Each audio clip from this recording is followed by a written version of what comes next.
and welcome to the Grand Finals for Demacia Cup 2025 in the year of 2026, as we are just a couple weeks away before the entire League of Legends global competitive schedule kicks off once again. Dimitri, I'm Raf, I'm joined here by Alk, and we are getting ready for a banger best of 5 between JDG and Invictus Gaming. That's all we can hope for. A banger best of 5 here. A lot of our series have not been going the distance. I think our semifinals were very disappointing for some of the hype that was coming into them. So I'm only hoping that tonight can hopefully deliver on a great series. That's what we're always hoping for, Dimitri. We want full 5-game series. Anything that is like one of the quarterfinals that we got earlier in the tournament, which we will mention later on. But in case this is your first time tuning in and you missed the entirety of Demacia Cup and you're wondering what the hell is going on, we got you. We got a quick little format explainer just to catch you all up on what went down for the past 3 weeks. We started off in stage 1, Dimitri, where we had 2 groups of 4 teams, and then out of those 2 groups we had 2 teams qualify between LGD and OMG from Group A, and then LNG and WE from Group B. I think the fun part about this entire tournament was based on how well you did this year internationally, specifically for Worlds, you got different placements. So for all of the folks like JDG and Weibo, they did very well during the regular season and playoffs, so they got to start off in stage 2.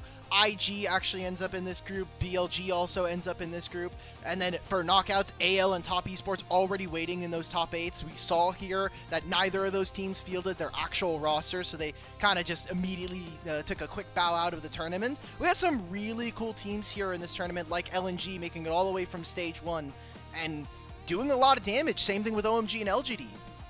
Yeah, and then we got a chance to see how our top 8 teams played it out in our elimination bracket between LGD, LNG, OMG, Top Esports, Anyone's Legend, EDG, and IG. And at the end of the day, this is the final 2 teams that we are left with, JDG and IG. Now, some of you might be wondering, what the heck? LGD 3-0'd Anyone's Legend? How'd that happen? Well, don't worry, folks.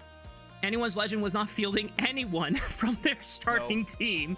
It was mostly their Academy Tier 2 team, so it makes a lot more sense on paper that they would get 3-0'd. In fact, a lot of the top teams were not fielding their full-strength rosters, but just in case you missed out on Demacia Cup or you did enjoy it with us on this journey, we want to go down memory lane quickly and give out some awards to celebrate what a fun tournament Demacia Cup 2025 was, starting off with our Best Series Award, and this one was the only one that went the full distance between OMG and LNG in the quarterfinals.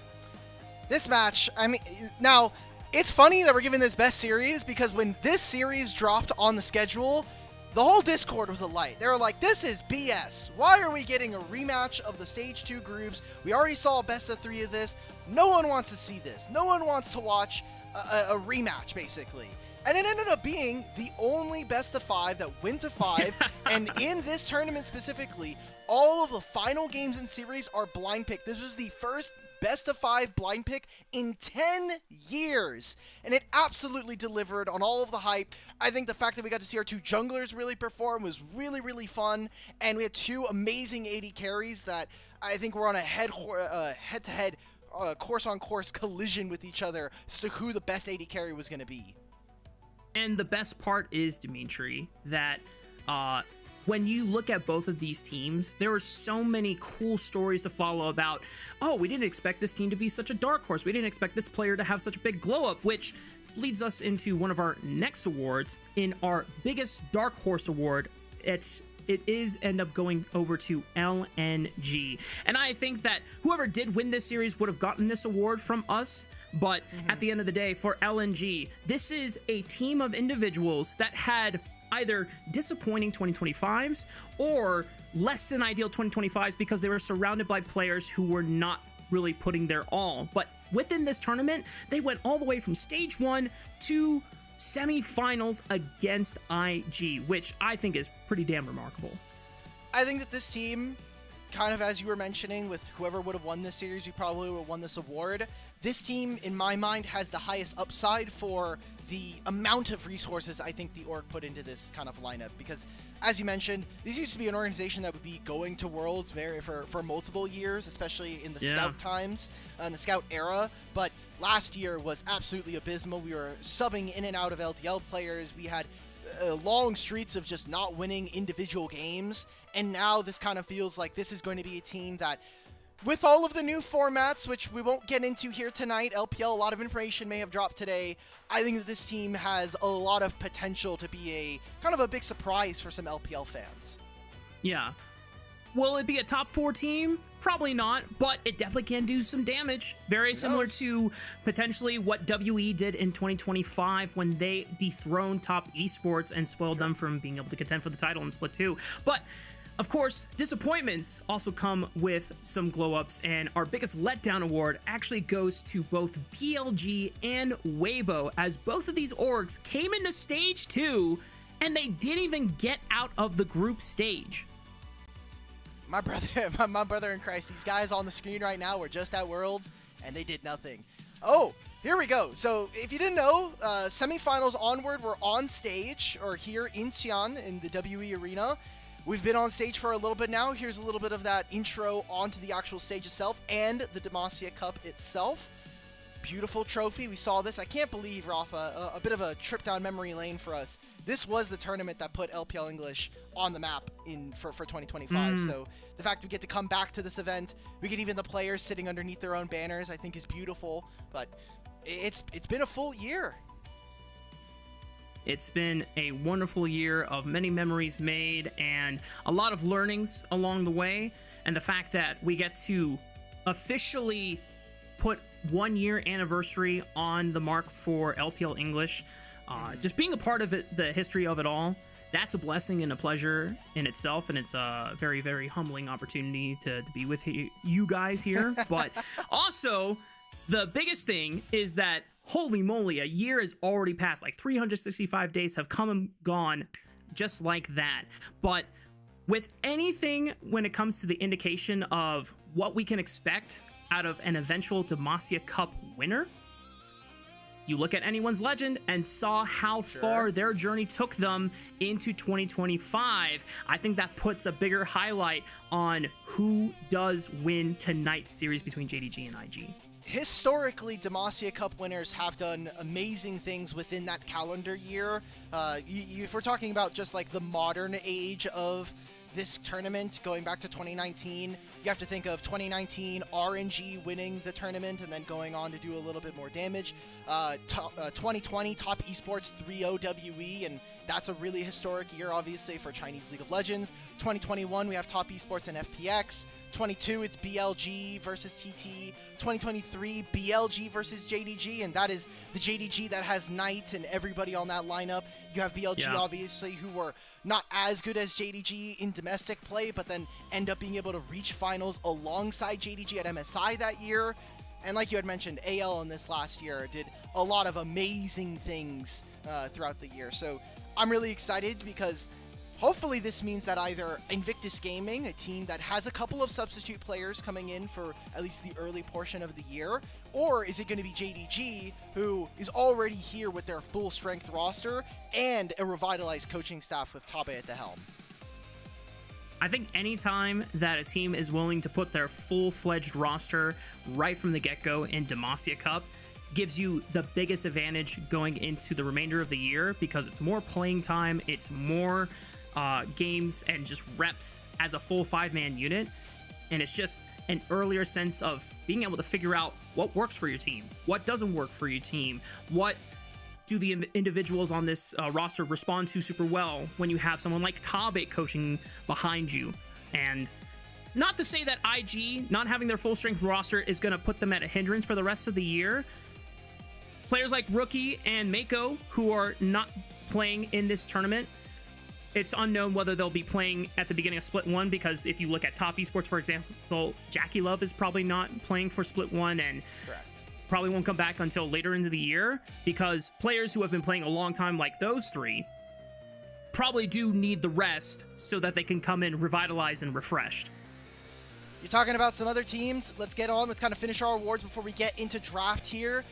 This was another one of our funny ones. We have our We Want Joy award, and we were going to give this over to Team WE themselves. A big storyline as they finish out their group stage was that Yao Yao, their support, took a break out of competitive. He comes back after 2 years. He's over playing on Thunder Talk and Thunder Talk Young, and then he releases, guys, if we don't win these next 2 series, I'm done. I'm packing my bags. I'm done. And look, there are a couple of supports. You mentioned Jue with Mako currently on break, at least for the first split. I'm expecting that he's also going to be a player that is going to be on the market, especially if IG can win tonight's series. Yeah. Continuing on forward, we got 2 more awards. Biggest glow up, definitely one of them going over to Haichao from OMG, but another one also going over to Tong Yuan from who is currently on LGD. But both of these players came from pretty disappointing 2025s, very similar to the story of LNG, where Haichao, very famously from Cubby's standpoint, gave him many bad memories, but then performed remarkably well on this OMG roster, and Tong Yuan was leading the charge alongside Hong for LGD. Finally, our last award is the Participation Award, and this one goes over to Anyone's Legend because, like we said before, they did not field any of their starting individuals for their roster, so they came in, played 3 games, and went home, got 3-0 swept by LGD. Thank you for your time, and thank you for coming into quarterfinals. And it's not just that they also did well at Worlds, but they also were playing in another festival. They were playing at the Pyongyang Festival. It was a best of 5 ARAM, I think, that they played against Gen G, and they ended up losing, so it's unfortunate. Talking about these lineups before we get into the show, though, JDG with a lot behind them. I mean, you're talking about a team that was just recently eliminated in the regional finals, and then they're like, okay, we're blowing up the roster. Like, we want to go back to internationals. We have 3 internationals within a calendar year now for LoL Esports, and I mean, we got to do everything we can. We've got to get, 2 pieces from the CFO lineup that completely made waves internationally. We have to keep our endemic top laner in Xiaosu, who I think, if you're talking about top laners, it's going to be pretty hard to find a decent one. You've already spent a little bit of time. You brought Zoom in as a positional coach as well. And Gallo is a really big piece of the offseason. This guy was basically holding up the entire market with who knows. Like, everyone was waiting to see who he was going to choose.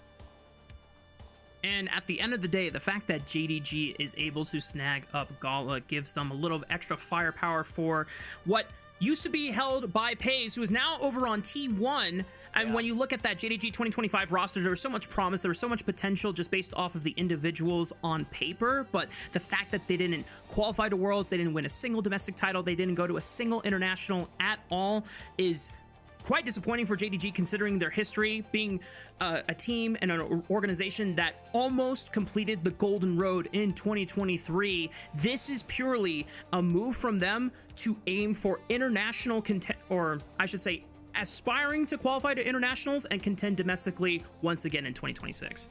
We got to look at their opponents, though. The man that he may have left them for, IG, I think, incredible to look at this team, but when I think about how this roster has been able to compete here in this tournament, it's been a little wish-washy, honestly. I've been kind of seeing a few holes in their gameplay. I think I was really hard on Renard very early on into the tournament, but so far what we've seen from not just this player, but the entire team has the willingness to play around Wei. This guy looks like a superstar on the Rift, and he'll still make the same Wei mistakes you've seen from him in years past, but when everybody's behind him, it really feels like this is his Invictus Gaming lineup.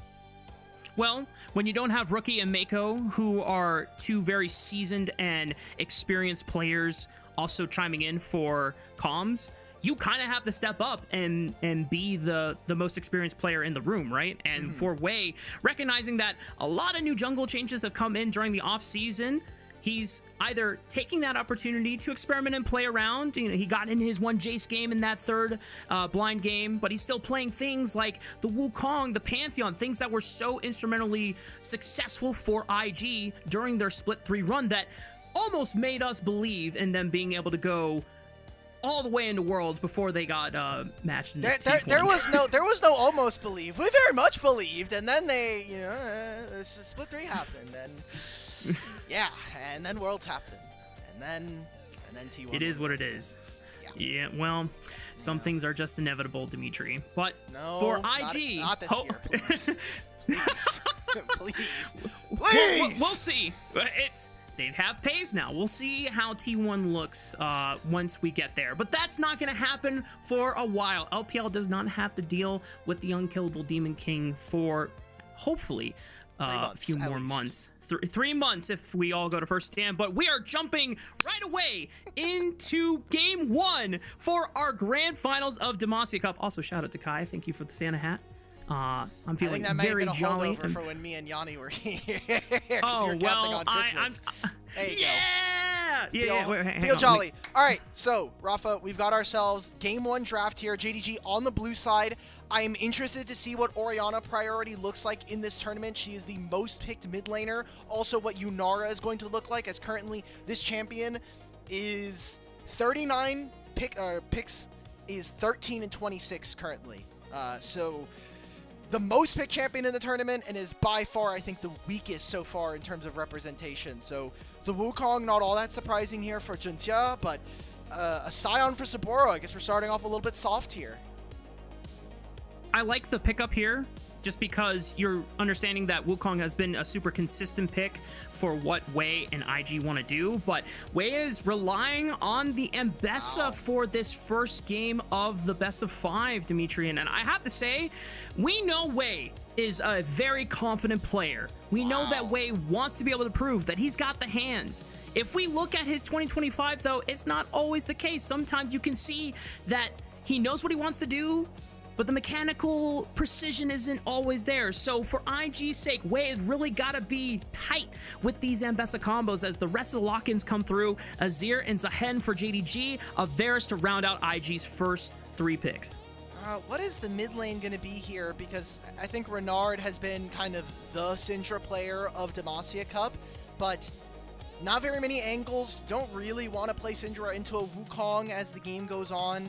The Azir is also going to be very problematic. I think that IG's comp has a lot of potential, but they need some really strong crowd control. Otherwise, this Mbessa looks super lost in team fights, and it kind of gives the angle for this Zahen, who has, I think, fallen off very heavily after some experimentation early on in the tournament. It definitely has its strengths, but it's no longer the 1v9 win-all machine we all thought it was going to be when we first saw that cinematic a couple months ago. Last bands starting to come through for JDG and IG. As you called out, JDG are trying to eliminate some crowd control options from the mid lane role. Syndra would have been nice to set up some picks from Fog of War. Meanwhile, Sivir and Jhin being taken off the table from Gala.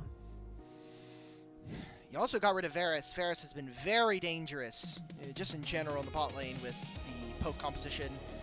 Sivir, I think, is nice. Kind of means to me that Gala's going to probably be looking for champions like Aphelios. Honestly, this could be a Kaisa game. I think you have a Wukong. You have enough frontline with this Zahen to be able to buy you space.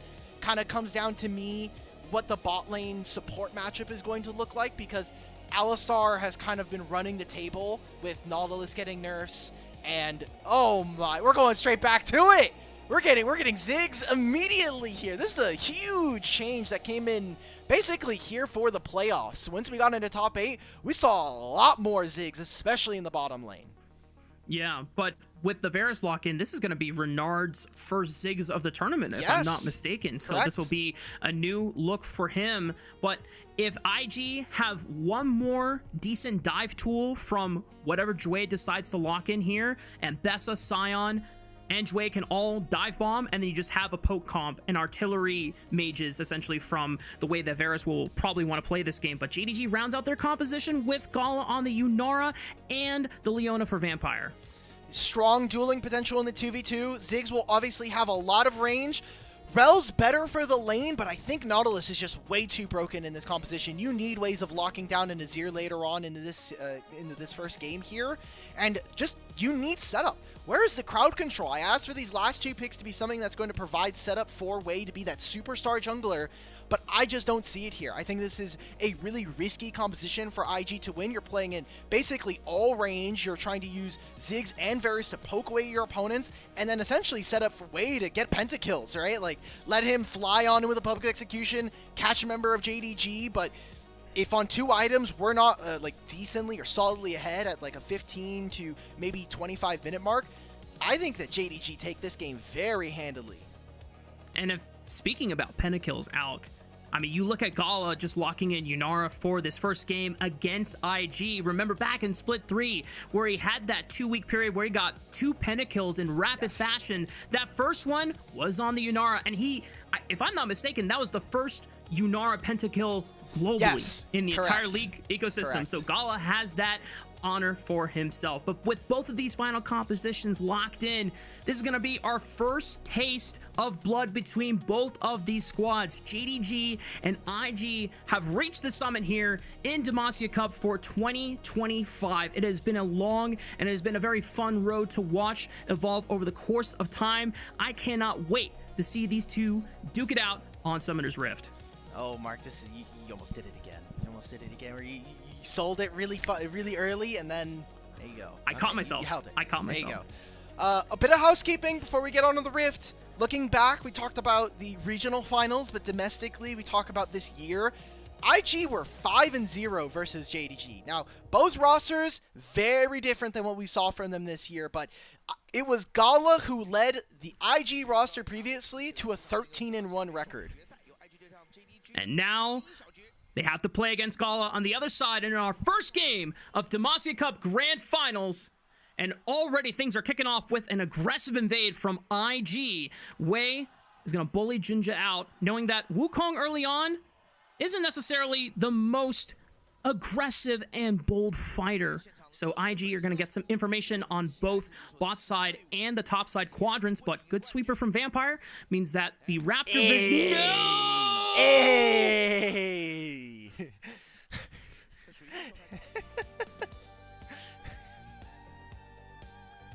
We're gonna pray that it just happens once.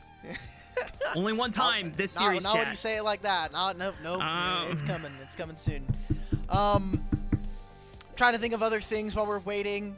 I saw that there was a Ziggs with Summon Airy, not the typical rune choice that we see from Ziggs. So I'm interested to see what Renard has cooking, especially because I do think that Arcane Comet is a bit stronger. I'm also thinking about the fact that when we kind of see these two teams here, this would now make IG the team with the second amount of appearances here in Demacia Cup Finals, only surpassed by EDG at 7. But last time EDG were here was 2019, so you got a lot of ground to still make up in those 6 years since. I mean, the fact that IG was able to at least play on the world stage for the first time in 7 years since 2018 or 2019, 6 years actually. That was a big accomplishment for the organization in itself. And when you look back at the announcement that IG made at the start of the offseason leading into 2025, the fact that it was an assembly of it was a super team, the old man super team. Yeah, the old man super team. Originally JJ before they brought in Wei, but then the fact that the Shy and Rookie were coming back, the original first ever World Championship winners for LPL on that IG squad back in 2018. It was very nostalgic, and it was so cool. And now IG, the fact that they are still being able to play up to a high level, working with a couple subs and a new top laner in Saboro, we're going to see how well they can duke it out here in this first game and for the rest of this series. It looks like we're back to live, hoping that we don't have any interruptions. Already a little bit of aggressive trading on the bot side. Junjia gets spotted. There's an early ward like we had noted before. Wei just getting some vision. And they do have tracking, so this means that IG will be working with a lot more information. I mean, just look at how the wards are placed so early on. I know bot lane is really scrapping it right now, but all of the vision from JDG is very defensive. It's on their side. They even had a Raptor ward that just went down. So it's basically with IG working with a lot more than JDG know, and I wonder how IG are going to be able to leverage this, especially with if they can even get priority in bottom lane, because it seems like Photic is having a bit of a harder time struggling in the 2v2. Might prove a little difficult. Xiaoshu? Solo kill already. Xiaoshu on Zhen strikes first blood in this grand final. Saburo, like we got some Sage time a couple of days ago. We can't be doing this on Sion. That is tough. Look, Zehen is a champion that if he can snowball, he will be very problematic. And because IG don't have like clear amounts of crowd control that isn't just a Nautilus, it is going to be very easy for the Zehen to get out of hand very quickly. So it's a single death. Shouldn't mean all that much. Just a couple of 100 gold going over to JDG's top laner. But that is exactly the kind of stuff that you don't want to see if you are IG. And with junglers both pathing towards the bottom side of the map in that opening clear, doesn't mean that Xiaoshu will have a window where he can be punishable without that flash, now that the wave has reset towards his side of the map. Wei is potentially thinking about a bot lane play, but Junja also arrives around the same time. Honky and Renard getting low on HP. Things are getting dicey already, and this bot river, Wei is going to try to get the jump on the Junja. A little bit of damage. Who wins the smite fight? It is Wei that secures a crab. He should be able to walk out on this one alive, since Junja has no more gap closers left in the tank. So far, looks like IG are at least able to do some damage on the bot side of the map. But Xiaoshu, has he overstayed his welcome? Wins this. No, he wins this. He gets the yeah. Walk that guy down. Saburo does not get to do anything in this lane. The wave's pushing away from him as well. Oh, Ralph, this is a top laner's nightmare. This is so dangerous to play, because you know, okay, my jungler is walking back onto the map. Wukong was seen crossing up to this side. He got topside scuttle. This is a really smart pathing from Wei. He recognizes, I think, that this top lane's a little more volatile. Yeah.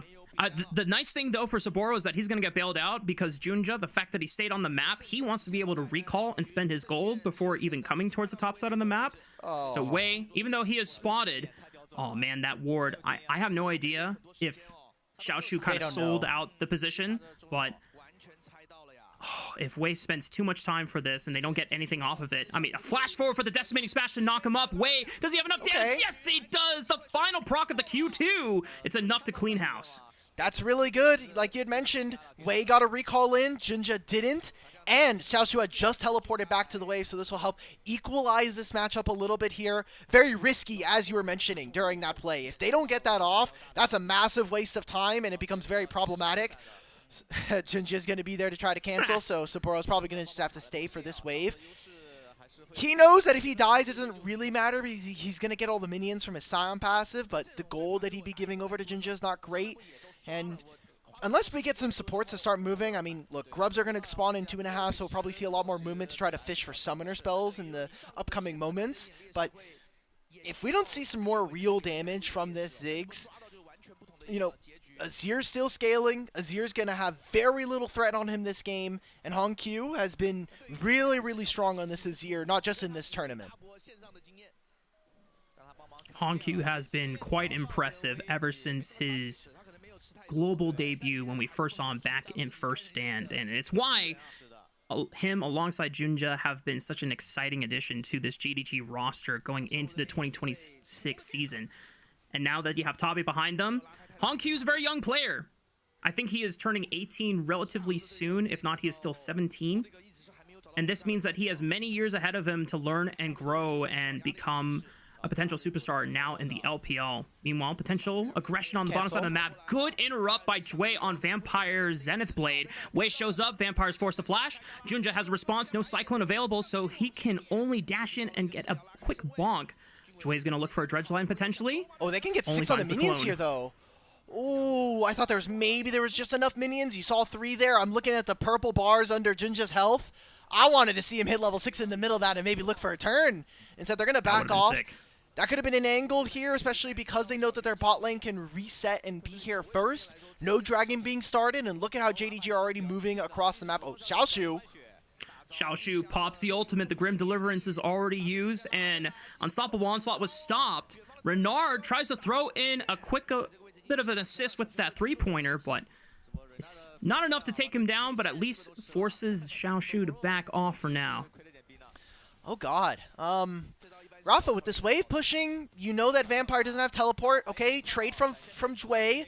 Shouldn't be all that much. They're going to also use the Ignite, so Gala's going to get stuck. This could be problematic. There's no three-pointer available for Renard anymore, but if he can get in range, he's going to propel himself with the satchel charge, and Vampire's already accepted his fate and will give one over to Renard. Oh my god, Photic is so close. They need to push this wave and then look for a recall timer. I think it's not all that bad, right? You're still trading Flash onto Gala, which means that JDG are going to be less incentivized to move for these grubs. Maybe just looking for a Dragon trade instead. Vampire also teleported back into that wave and died, so you know you're never going to be contesting on the opposite side of the map. I like this from JDG, at least being able to punish on the other side. We're getting another pause. Seems like JDG are having a couple of troubles here on the stage, but generally speaking, Rafa, I think that IG are starting to warm up here in our game 1. They're starting to find their footing as to how they want to execute. And, I mean, we're getting level 6s for our junglers already. We already saw our mid laners start to kind of poke and prod themselves around the map. We're going to be expecting a team fight coming up soon. Quick fix on my part. My producer Kai pointed out that Hongkyu had already turned 18 during MSI, so my bad. The already 18-year-old has a lot of promise and a lot of many years ahead of him. But for the remainder of this game, Alk, one of the things that we were really focusing on between these two teams is how well the jungle mid synergies were going to be a focus, specifically for JDG, because these are the two players from CFO that help do a lot of damage. I think Doggo would probably be the other big name from that team. Honestly, even you look at Driver, who made quite a name for himself, both on and off the Rift. But for Junja and Hongkyu, the fact that these two already have played a year with each other and gotten a lot under their belt. Meanwhile, what you pointed out in our pre-show about Wei is the fact that this guy, because he's working with a lot less experienced players and he's kind of the most experienced player in the room, it's up to him to be the guiding voice and the director for the rest of the younger guys here, and to be able to tell them, like, hey, this is our play right now. This is what we should be moving for. This is how you guys can, in the least selfish way possible, prop me up, especially since I am playing something like the Mbessa, where I need to get a lot of gold as fast as possible so I can ruin their backline's day. Looks like we are fixed on our pause. I would say that that's super true for the solo laners. Obviously, Photic and Jway, less so for Jway, but definitely for Photic, who has been in the league for a little bit now. Probably has a little less of that, like, internalized respect or externalized, but for our younger solo laners of IG especially, I mean, you have Saboro, who's coming over from the LCK, you have Renard, who is this LDL player who's kind of been sitting around and playing in the league for a little bit. I'm sure they are definitely looking to Wei to help them find wins in this tournament. So Dragon's going to be started up by IG. This bottom lane cannot contest inside of JDG. You can see that trade that we were talking about before the pause. Junjia and JDG are going to have access to those grubs, which I think is nice. Getting more gold, especially for this Azir, and taking that away from a Ziggs comp, always a good look. And it empowers Hongkyu and Xiaoshu on the side lanes even further. If they are left alone to their own devices, power those 3 grubs with that extra Void Might, it's going to give you a little bit easier access to knocking down those turrets later in the game. We go IG taking full control of this bottom side. I love that the fact that after the objective, they immediately planted deep vision into this quadrant. They know exactly where Junja is. Don't think there's really a chance to do anything about it to punish him, but at least they'll have info for Photic and Jway to operate with. They're just being proactive, right? Like, they're setting up vision, they're creating pockets of space where they know or don't know where the enemy jungler can and can't be, and most importantly, you're just getting the jungle camp timer. You know, in a couple of minutes, hey, we should show up on this wave, we can play around his jungle camps, especially those raptors. Again, we are showing our face towards the bottom side. It's a bit more dangerous here for Wei, however, with Vampire in the wings, always a very tricky thing to do with a Leona, so we're seeing again the ult trades. Oh god, wow. And you can see how damaging this matchup can be for Sion if he can't find ways of peeling away from this Sehen. Yeah, you can already see the fact that Bramble Vest completed, still not enough. Oh, potential setup for Wei. Doesn't even need the public execution. I think Vampire, without a flash, is just dead to rights as Renard assisted with another 3-pointer from downtown. And that means the feat of warfare has been secured for IG. doesn't even have to actually move out of the lane. Like, that's amazing. You now get free time for Photic to hit this. Gala's going to try to pressure, goes Transcendent. Oh, he's just dead. Doesn't have flash for the dredge line. Gala was doing everything he can to just push Photic off the tower, and at least he doesn't pick up the plate, but at the cost of his own life. Yeah, the plate still goes down. You're still going to get the kill gold. You're still going to miss out on that wave and a half as Gala. Very troubling stuff here for JDG. Some of the carries already getting cut from underneath them, and a great punish, I think, from IG, which was supposed to be in anticipation of Wei getting an assist there, but I'm sure he's not all that mad that his bot lane just picked up 2 kills, even with him not getting an assist. You know, if Mako was here instead of Jway, I almost would have thought that Mako would have just said, "Oh, thank you, brother. I'm glad you remember where your loyalties lie." Not insinuating anything. Look, Jway is very loud in comms. Those FPX comms, that guy was leading that team from the front every single time. So glad to see that he and Wei can kind of link up on some of these plays and set him up to be this jungler that, you know, we talked about a lot for the experience. We'll see whether or not he can actually perform on this Mbessa jungle, which I know I don't know what your opinion of this champion is, but especially in the jungle, I think it is kind of fake. Oh! Well, I'll tell you what's not fake. This bot lane fight between the 2v2. Gala gets exhausted, knocked up with the death charge. Photic trying to dump all of his arrows, and both AD carries are down. But now Jway and Vampire in supportal combat. But Vampire's on the losing end of this trade. Does Jway have enough CC in the tank? Enough damage? Just one more dredge line, but Vampire makes it out alive just in time.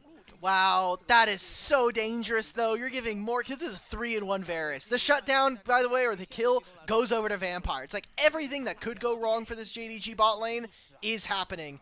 And almost uncharacteristically so. Gala has been a really strong point for this team in this tournament. So to see him and Vampire struggle is very damning. We'll kind of take a look at this. I just don't know what Vampire is looking for. Like, we're trying to, like, punish them for being in that position, but Vampire is already out of position. Gala's nowhere near this fight. I'm very confused as to what JDG's bot lane is thinking in this position. I'll tell you what Vampire said afterwards. Hey guys, Photic has no cleanse. We got him on the next one. Yeah, Jack's in a minute, guys. He has no cleanse. Kill this guy. Like, don't worry, he might have flash. He'll have flash versus Wukong and Leona, and if Zehen decides to join. Just bait it out with Solar Flare, wait for him to walk back up, and then send to a Cyclone. Easy clap. This is about positive mentality, thinking forward for JDG, and they definitely need to. They're not necessarily super far behind, but they've already lost one of the objectives. They're equal in terms of the neutral monster objective score with IG. Kills, not necessarily the most important thing, but IG, in terms of item spikes, it feels very, very oppressive. Looking at some of these item spikes that have come out between Ludens and Yumu's for your 2 artillery mages. And Saburo, this is the Bao special. Yeah, he's trying to go for... Xiaoshu. He's out. Oh my god, he made it out! Does he have flash? Okay, he gets pulled in by the W. He doesn't even need the flash. Wow, Baus would be proud. Yeah, that's a really big investment, by the way. I think, honestly, I would have almost preferred if IG had let their top laner just kind of, like, tank a little bit more pressure, because that was a lot of pings going in from JDG. They wanted to maybe make a pick onto him. Now they're late walking into this Dragon Pit. Vampire did not have enough time to walk into bottom side river, get vision, deny some of those wards from Invictus Gaming. Now they're walking in blind into this. They're just going to give this entire dragon up. So that's second dragon going over to IG, and very little lost. And IG continues farming up a storm here. It's not like they're going to run out of gas later the game goes on, since Renard is going to get more powerful. And when you think about how this composition's working right now, if you are able to set up for these objectives first and you get your poke off and you deplete their HPs, there's no real tank on the side of JDG. It's bruisers and a support Leona. So if you're able to get meaningful damage off and continue to have this stellar vision and setup that IG has been displaying so far in this game 1, I don't know how JDG gets back in this game apart from just finding a miracle fight. Remember from draft we said that we wanted to see IG with an advantage going into the 15-minute mark. They have a minor one. They have 2 dragons. I think that's really strong and giving them some ways to play. We get the first tower as well, so feats of strength are going to go over to Invictus Gaming. I'm going to be very sad when we see feats of strength leave. But we've got Herald here. And Rafa, I think JDG are happy with grabbing this. I think if you're IG, maybe you're a little less like inclined to walk towards this objective right now.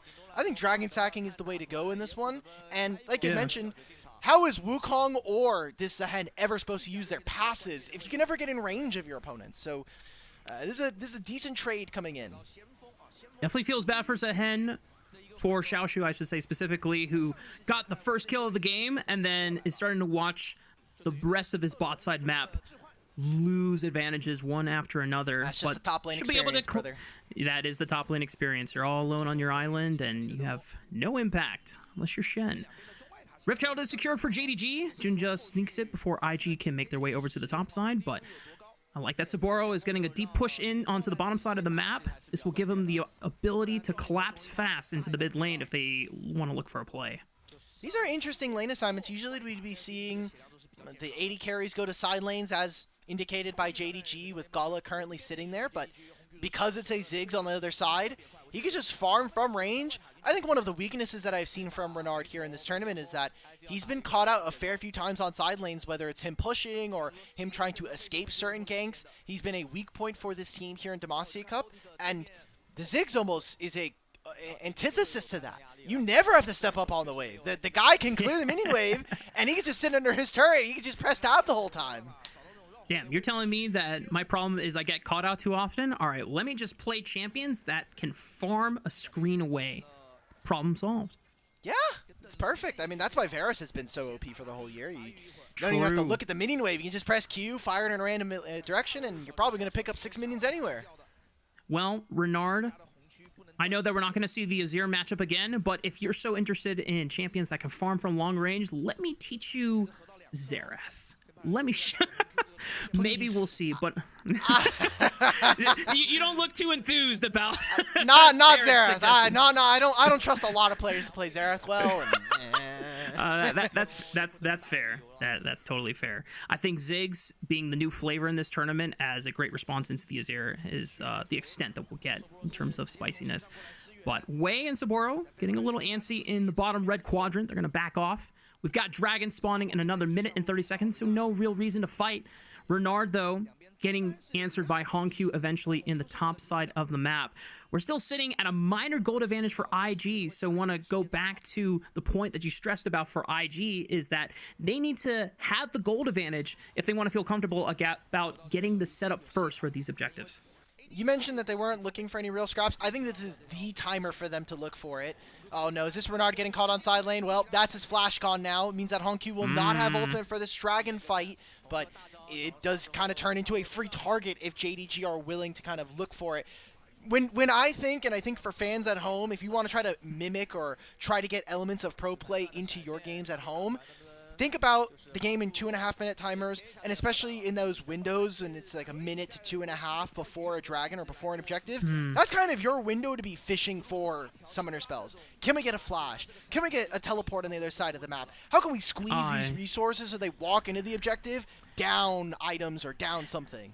Yeah, because it makes sense, because if you use your ultimates for those plays, they'll be back up in time for the objectives. Correct. Whereas if you burn summoner spells, that's a good trade. You know what? Professor Alk, once again, showing us the way of the LPL strats, as we're about 16 seconds before our third dragon. It is a Chemtech Soul, and, you know, for something like an Mbessa, if she gets monstrously ahead after this next fight and they have a Chemtech Soul, I'm not a big fan to be playing on the other side of that matchup. That's fair. I mean, look, Mbessa, very similarly to Zehen as like this melee-esque, like almost assassin, if you kind of think of how they're supposed to operate, maybe less so for Zehen. But they are very weak in individual skirmishes, and especially with the lack of crowd control that an Mbessa has. Like you mentioned, if you get ahead, if you have that damage resistance, that's great. I do think that JDG have really powerful spikes. You've been sitting on these Trinity Forces for a while now. You're very close to 2 items being finished for at least this Zehen and this Junjia, but also for Gala on this Yunara. You see that Dragon's a little bit tenuous. This is a very stressful part of the game, Mark, because look at the timer. We are almost at 20 minutes. We're going to have third Dragon and Otacon spawning on the same side of the map here. Herald's going to be spawned in. JDG are going to look to try to break down this mid-tier 1. It seems like with the HP left on it, it won't go down in one charge. And they still haven't been able to spend their gold. Yeah, neither team has really gotten into a position where they can look for the Dragon without a contest from the other squad. Because you have to fear that if your fight goes wrong, you not only lose the Dragon, you also lose the Otacon on the back half of it. And JDG right now trying to sneak it. Jway is the first one in. Tags Vampire. Renard is trying to sneak his way through on the right side flank, so he's not caught. But Xiaoshu is thinking the same thing. Vampire finds Renard. He throws the three-pointer right on top of himself for some damage. It's the Cyclone from Junja, but he gets popped. Here comes Honkyu. Flash 4. The Emperor's defied, but he's in the middle of all three members. Xiaoshu, can he get some damage down? Gala staring at his old team. He flashes the dredge line. Xiaoshu absorbs it. Sapporo trying to step up for the team, but there's no more Photic. There's no more Renard. It's only on Wei and 2 tanks to put in the heavy lifting. Xiaoshu should be able to get some damage done, but Wei steps up, gets knocked up by the crowd control, but they're winning the fight. Gala in a 1v3. I don't think he can pull a miracle out of this one. Wei and Sapporo clean it up, and it's an ace for IG. How did Junja go down so early in that fight? That's 3 Dragons over to IG. It will not be the Otacon, and that's the big worry now, because with JDG and some of these members respawning, they can head right over to this objective, and this is going to be a never-ending fight. Where is Vampire, brother? What, like, is there a mirror on top of Renard? I can't see my Leona. Like, where's the rest of the team? My jungler is going onto the opposite side. He gets immediately popped. Xiaoshu tries to dash over the wall, but fails it. I think it was a massively mis-executed fight from JDG, and just by the skin of their teeth here, do IG actually, or are they able to turn this? Because they actually have a real damage dealer that has spells and has the ability to deal damage at this instance. Like, Xiaoshu has nothing left. Gala's not able to go Transcendent. You've got this. I think Vampire's really sold this game in this first part of the series. It has not been a great Game 1 opener, and Aragon, if you're watching this somewhere, he's coaching it on his own channel. Well, I know that he's probably like, it's all right, boys. We've got 3 more games at the very least, or hopefully for JDG's case, we get to see more out of them. But IG, it is now still under a 2,000 gold lead, so still not completely devastating for the purposes of JDG's own game, but the Otacon is getting teased at the moment. Wei trying to start it up. IG hasn't really fully committed to it. Renard has teleport and is now expending it so he can join the fight. Okay, the decent setup. I remember there's no flash here for Renard. At least it's going to come up in a few moments. No flash for Honkyu, no flash, and this is half already gone. Zen's going to have to TP in. I'm curious where Renard throws down his E. Okay, he's going to block off the bottom side of the path here. Junja goes in for the Cyclone. Death Charge knocks him up. He still has one more cast of the Cyclone, but he's forced to run away for now. Gets chunked out by the Renard bomb. Xiaoshu and JDG have control of the Otacon at 3.6k. Can Wei get back in? Sapporo's going to open up the line. They're going to try to burst it down. Who gets it? Wei secures the Otacon. And now IG can just play back and use range to their advantage. Wei snags the trench line. Honkyu forced to go into stasis, but Wei is just going crazy with the public execution. Emperor's Divide pushes them all back, but Xiaoshu with the Grim Deliverance is not going to be enough. He has the passive for the revive. Junja trying to turn it around, but he goes down anyway. Wei can lock up Xiaoshu for Wei to go crazy on it. And Xiaoshu, can he get in range? But he gets punted back by a satchel charge. Big knock up on the Dway. It's not enough. And now Renard looks for Honkyu. The flash forward. Honkyu is going to do everything he can, but it's just not enough at the end of the day. IG get another ace at 23 minutes. And that's your superstar in the jungler, man. 7-0-2. Gets the smite on the Otacon.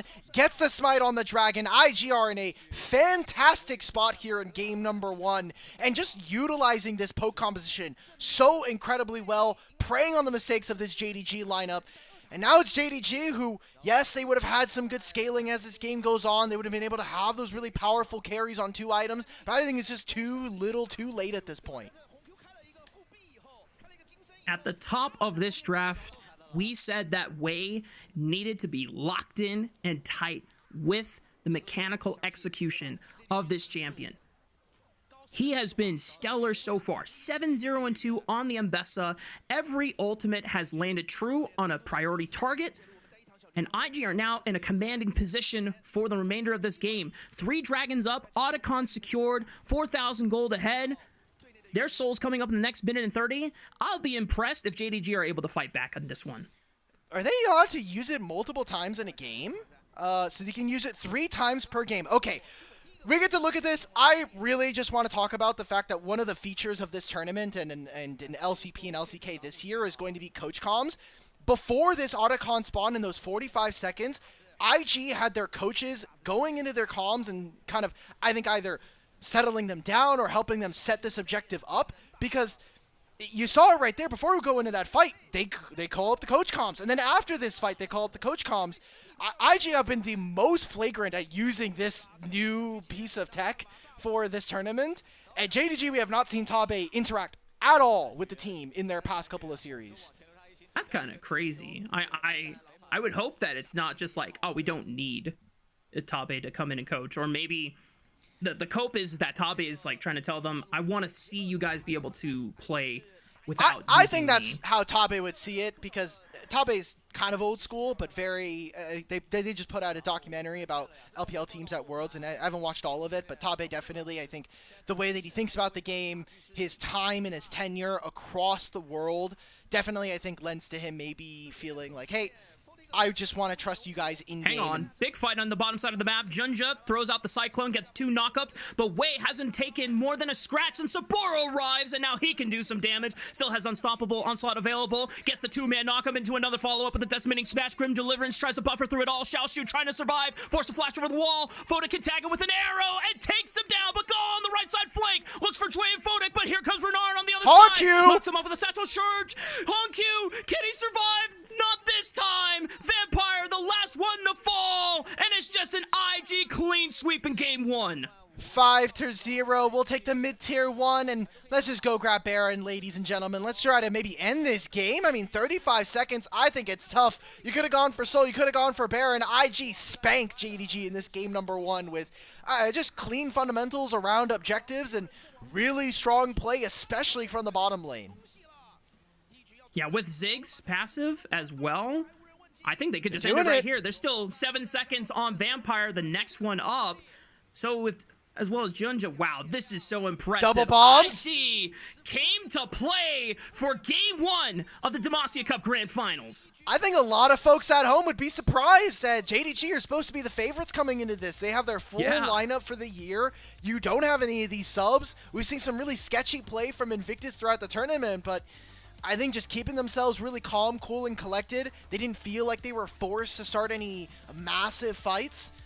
And again, Wei on this Mbessa. Those are a lot of, I think this draft in particular, you got a lot of really strong power picks away from JDG.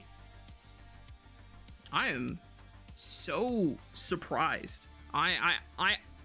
I thought that JDG was going to be a little bit more competitive. Obviously, we still have potentially up to 4 more games if it goes the full distance, if not another 2 to witness between both of these 2 teams. But IG were much more methodical. They were much more proactive with their setups. And I think that's just the biggest story of them all. The fact that this composition, as you very explicitly stated, requires a gold advantage so that you can be to the objectives first, lay down poke, or at least have the jump on JDG members first, because outside of Leona, there's no true tank for JDG. If these bruisers were ahead of the curve, it's a completely different story. But because they're even, if not behind, they don't survive the one-shot burst that IG was setting up on them. I'm really disappointed in JDG's bot lane here this game. We came in with a lot of respect for these 2 guys. You guys would have not seen it, but there is a portion of the pre-show held on the Demacia Cup official broadcast where they're going throughout the WE arena where this is taking place, and all of the signs, almost all of the fan signs there on these little postcards are almost entirely Gala. Everybody's looking at this guy and kind of idolizing him for what he has done in years past, and obviously for his time on IG this last year, but the 2v2 was, I mean, atrocious, if we're being honest. Him and Vampire looked completely desync. Vampire is sending himself into Narnia before his bot lane can even get there. In a lot of cases, I mean, like, him and Jue have a very similar story right now, coming into their 3rd year of playing LPL, and I just need to see a little bit more. Like, Vampire only recently kind of changed his reputation this year with WE. Yeah.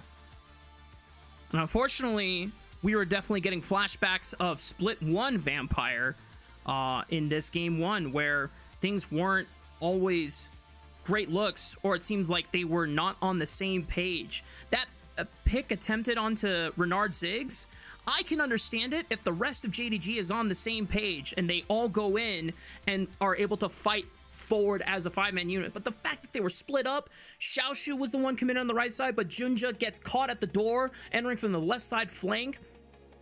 It's just complete disarray, and I imagine that if you're a JDG fan, you're hoping that Tabe gives them a stern talking to and says, all right, guys, we need to tighten this up right now, because this was a mess.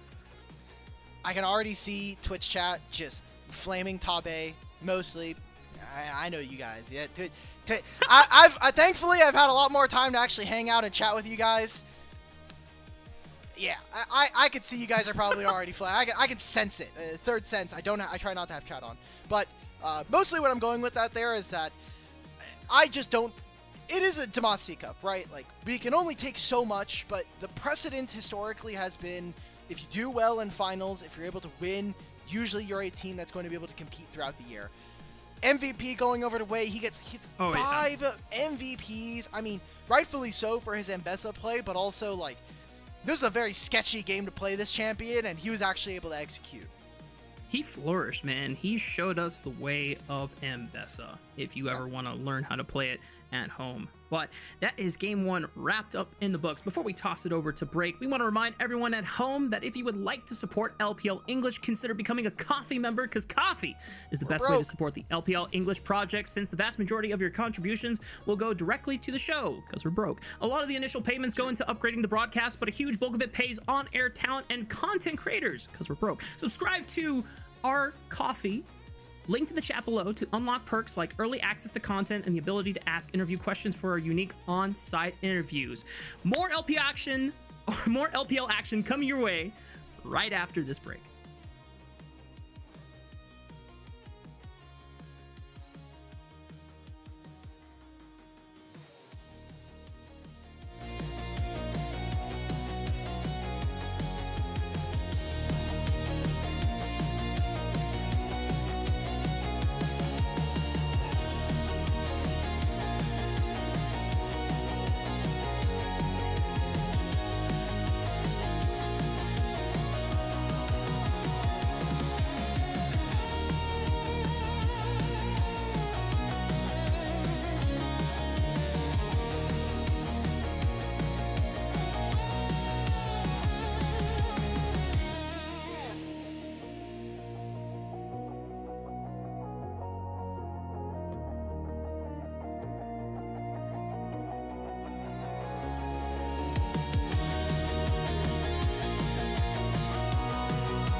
Welcome back, chat. We're getting ready for game number 2 between JDG and IG. And after that first game, I think our expectations have definitely changed for the remainder of the series, Alec.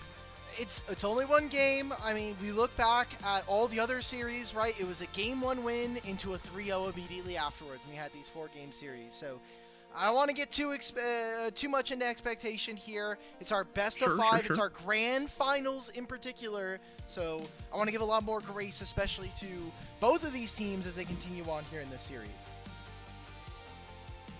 Just saying. This is what they all say before 3.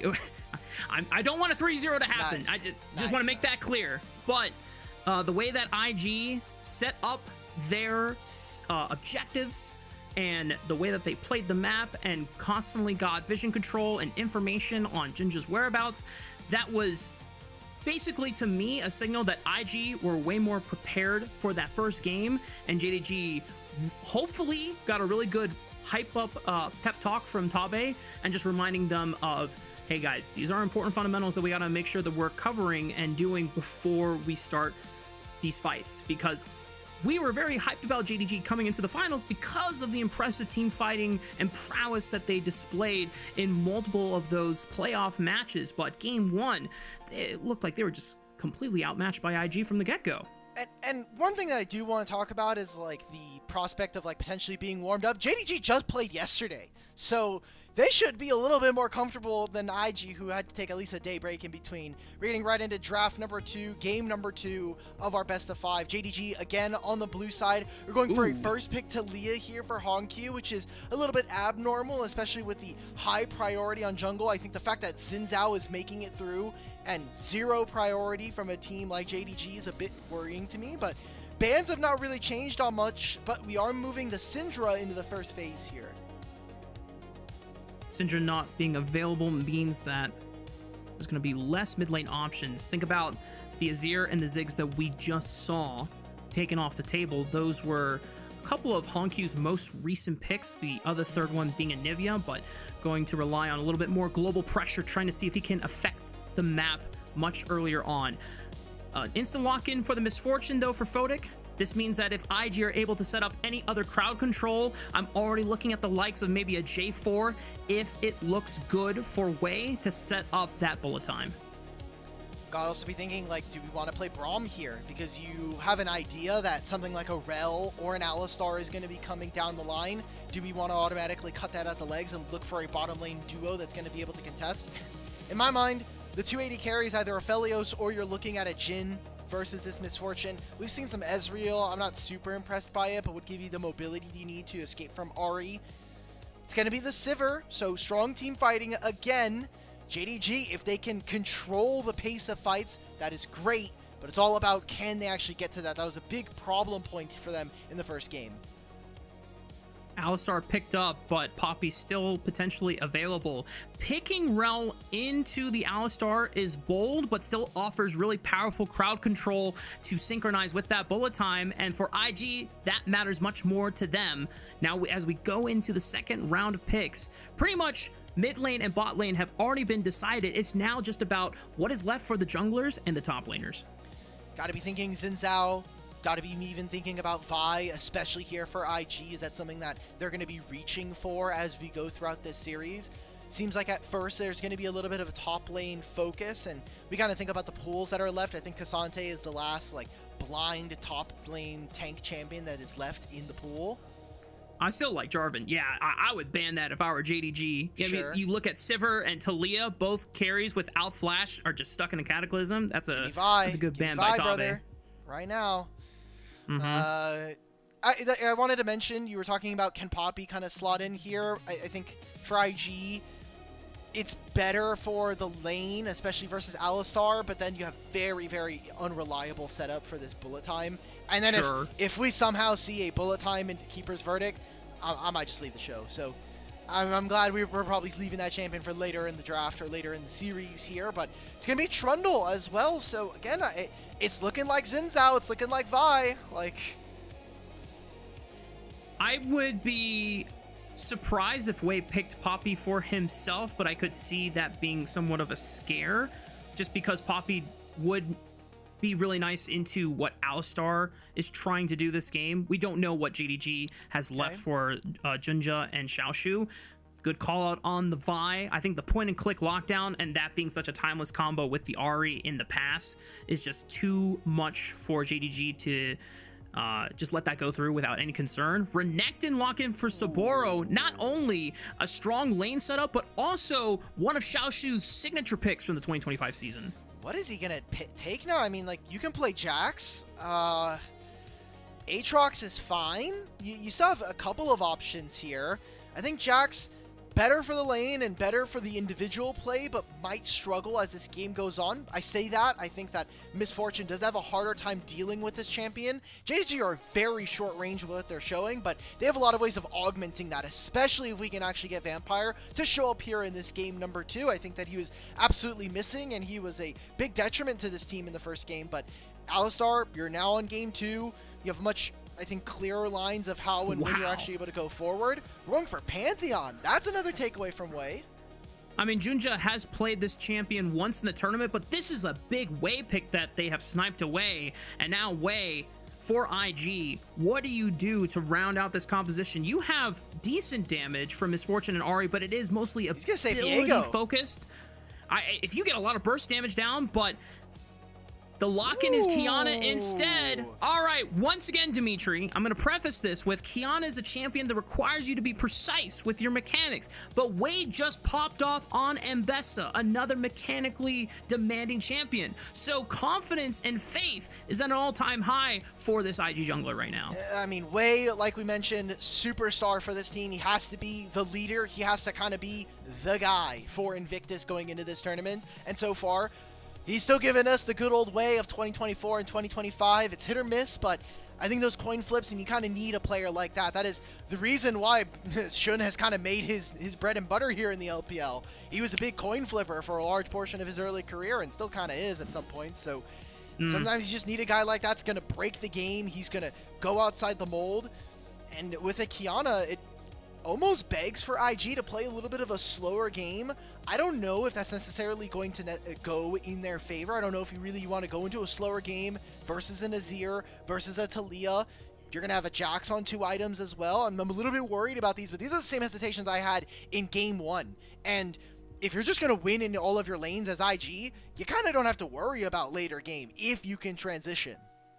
I mean, the nice thing about how Qiyana is able to farm in this current meta, she is able to hit 2 items relatively around the same time as a lot of other champions are hitting their first item power spike effectively, just because Profane Hydra and Axiom Arc, very cheap items, very powerful, probably 2 of the best items you can buy on any assassin that utilizes them, and this is a big way for IG to set themselves up for match point if everything goes right. But we're gonna leave the talking for the Rift itself as we head into game 2 between JDG and IG.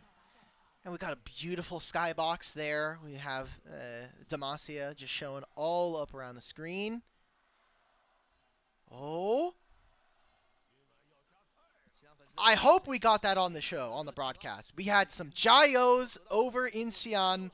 It's a little bit harder to get the audio because we don't have the clean feed. So there is some Chinese casting. However, the Gyos, they were silent. They let them ring. So hopefully for game 3 we can get you guys that. But early game here, again, Rafa, I see strong winning lanes here for IG. If you're this Qiyana, you're saying, oh, this is perfect. I get like a free time to be able to farm, like, and I have the explosiveness of having a Rel in my game. I'll take that. I mean, if the Wombo combo setup is perfect from IG, that is so much burst damage. That is so much crowd control on the multiple JDG members. And it's not like these guys have ways out of being able to escape that CC control. Vampire has an ultimate that eliminates all the CC, but if Honku and Gala get clawed in it, that's why Gala's taking cleanse despite having a spell shield. He needs that extra layer of CC removal because otherwise he is in for a world of pain. Both of the junglers starting on the bottom side of the map, so they're going to be pathing towards the top side. I think both junglers just recognizing that, hey, top lane got super scrappy as Xiaoshu is once again fighting Saburo to the death at level 1.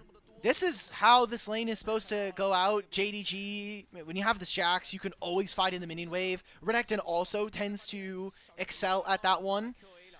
That's what I'm kind of interested to see what we can get from these two top laners, especially if junglers are going to be heading that way. This time around, though, Rafa, look at how the vision was set up early here for IG. You have wards on enemy jungle entrances because you know this Pantheon can try to invade. They had a small ward there, and it seems like they just barely were able to catch Wei on his Raptors. So the information game early on, this time, going over to Jindong. Once again, Xiaoshu is in so much control of this top side of the matchup. Doesn't get the kill on the Soboro nor the flash, but he does force him out of lane, burns the TP. So Xiaoshu's already in a great position, and depending on how the wave bounces back, Junja's already on the top side of the map. This is potentially a winning 2v2 for both Junja and Xiaoshu. What else can we see here? I mean, you mentioned the mid jungle was going to be important this entire series long. We have high expectations because, I mean, Junja and Hongq just spent the entire year playing with each other, and Wei obviously was maybe hoping that Rookie would come back. And he's like, hey, can you come back for Demacia Cup? You played in the last, like, 6 years of them. And he's like, nah, I'm going to take a break. He's like, okay, cool. I'll be here, Understandable. I guess. Have a nice day. Look, they're fielding 3/5 of their starting roster, at least for the year, with Saburo, Photic, and Wei. Jue obviously stand in for Mako, who's undetermined if he'll come back. Junja. Counter-Strike sets up the stun, and Saburo has already accepted that he is not getting out of this one, so he's going to try to maybe execute or get as many minions as possible. Xiaoshu flashes just to gap close. No way Saburo gets out alive. He finally flashes away, but now Hongq gets a piece of that pie, and it's first blood for JDG's mid laner. Jue gets knocked in by Vampire, but Wei is looking for a gank. Gala slays Jue before Wei makes his arrival, but now Gala has got nowhere else to go. Doesn't bother burning any of his summoner spells, but Vampire with a nice pulverize interrupts Wei, and it's only one kill over to IG. Gold going into good spots here. Sivir gets some kills, or gets a kill. Hongq gets a kill, so Gold in the right place. We're not seeing too much of that early advantage we wanted to see coming in from IG's lanes. I mean, the Jax matchup is going well for JDG, and the Ahri's even, right? We're not punishing a less mobility or lower mobility mid laner. Jue with this Lance, I mean, it's kind of tough to do it in Alistar. It's why this matchup has been historically so difficult for these two supports. Like we said in draft, I was a little surprised when the Rel was locked in. Obviously, later on in the game, that Magnet Storm plus Bullet Time will hopefully do wonders for IG, but right now it is JDG with a solid advantage both on the bottom side as well as the top side of the map. Saburo, no TP, no flash. Xiaoshu still being very aggressive in this top side. Junja didn't get any credit with the assist, but he should feel empowered to try continue to play around Xiaoshu with his advantage right now. He's like, I didn't get an assist, but, I mean, I got map control, right? Like, we won the bot lane play. We won this play on top side. Things are going right for JDG, and that's something that we didn't see in game number 1. Again, if we get later into this game, I mean, you're going to just have a 4-item Sivir, and she beats basically every AD carry. It's just whether or not she actually gets the... If Gala gets the time to plant his feet and auto-attack. You're going to have a Kiana, you're going to have a Rel, an Ahri, a Renekton all on top of you, and it's up to JDG as a whole to prevent that from happening. They got a lot of tools. Like, we talked about mid-jungle, we've talked about some of the other players. I need to see Vampire perform. He has been kind of the biggest question mark for this team, both in WE this year and here for this JDG roster going into 26. We've seen the lows, but we've also seen the highs, and when Vampire is playing at his peak, you can see why JDG would pick him up and believe in this guy. And him and Gala can definitely do a lot of damage. As Jue comes in for the crash down, forcing Gala to flash away. Still has the cleanse available. Wei posturing in this tri-bush, but does not commit to the play. There's a dragon available for the taking. Looks like Wei is going to commit since he does have mid lane push from Renard's Ahri. Ooh, so IG almost get to feign as if they were invading into bot side jungle. JDG throws some pings down.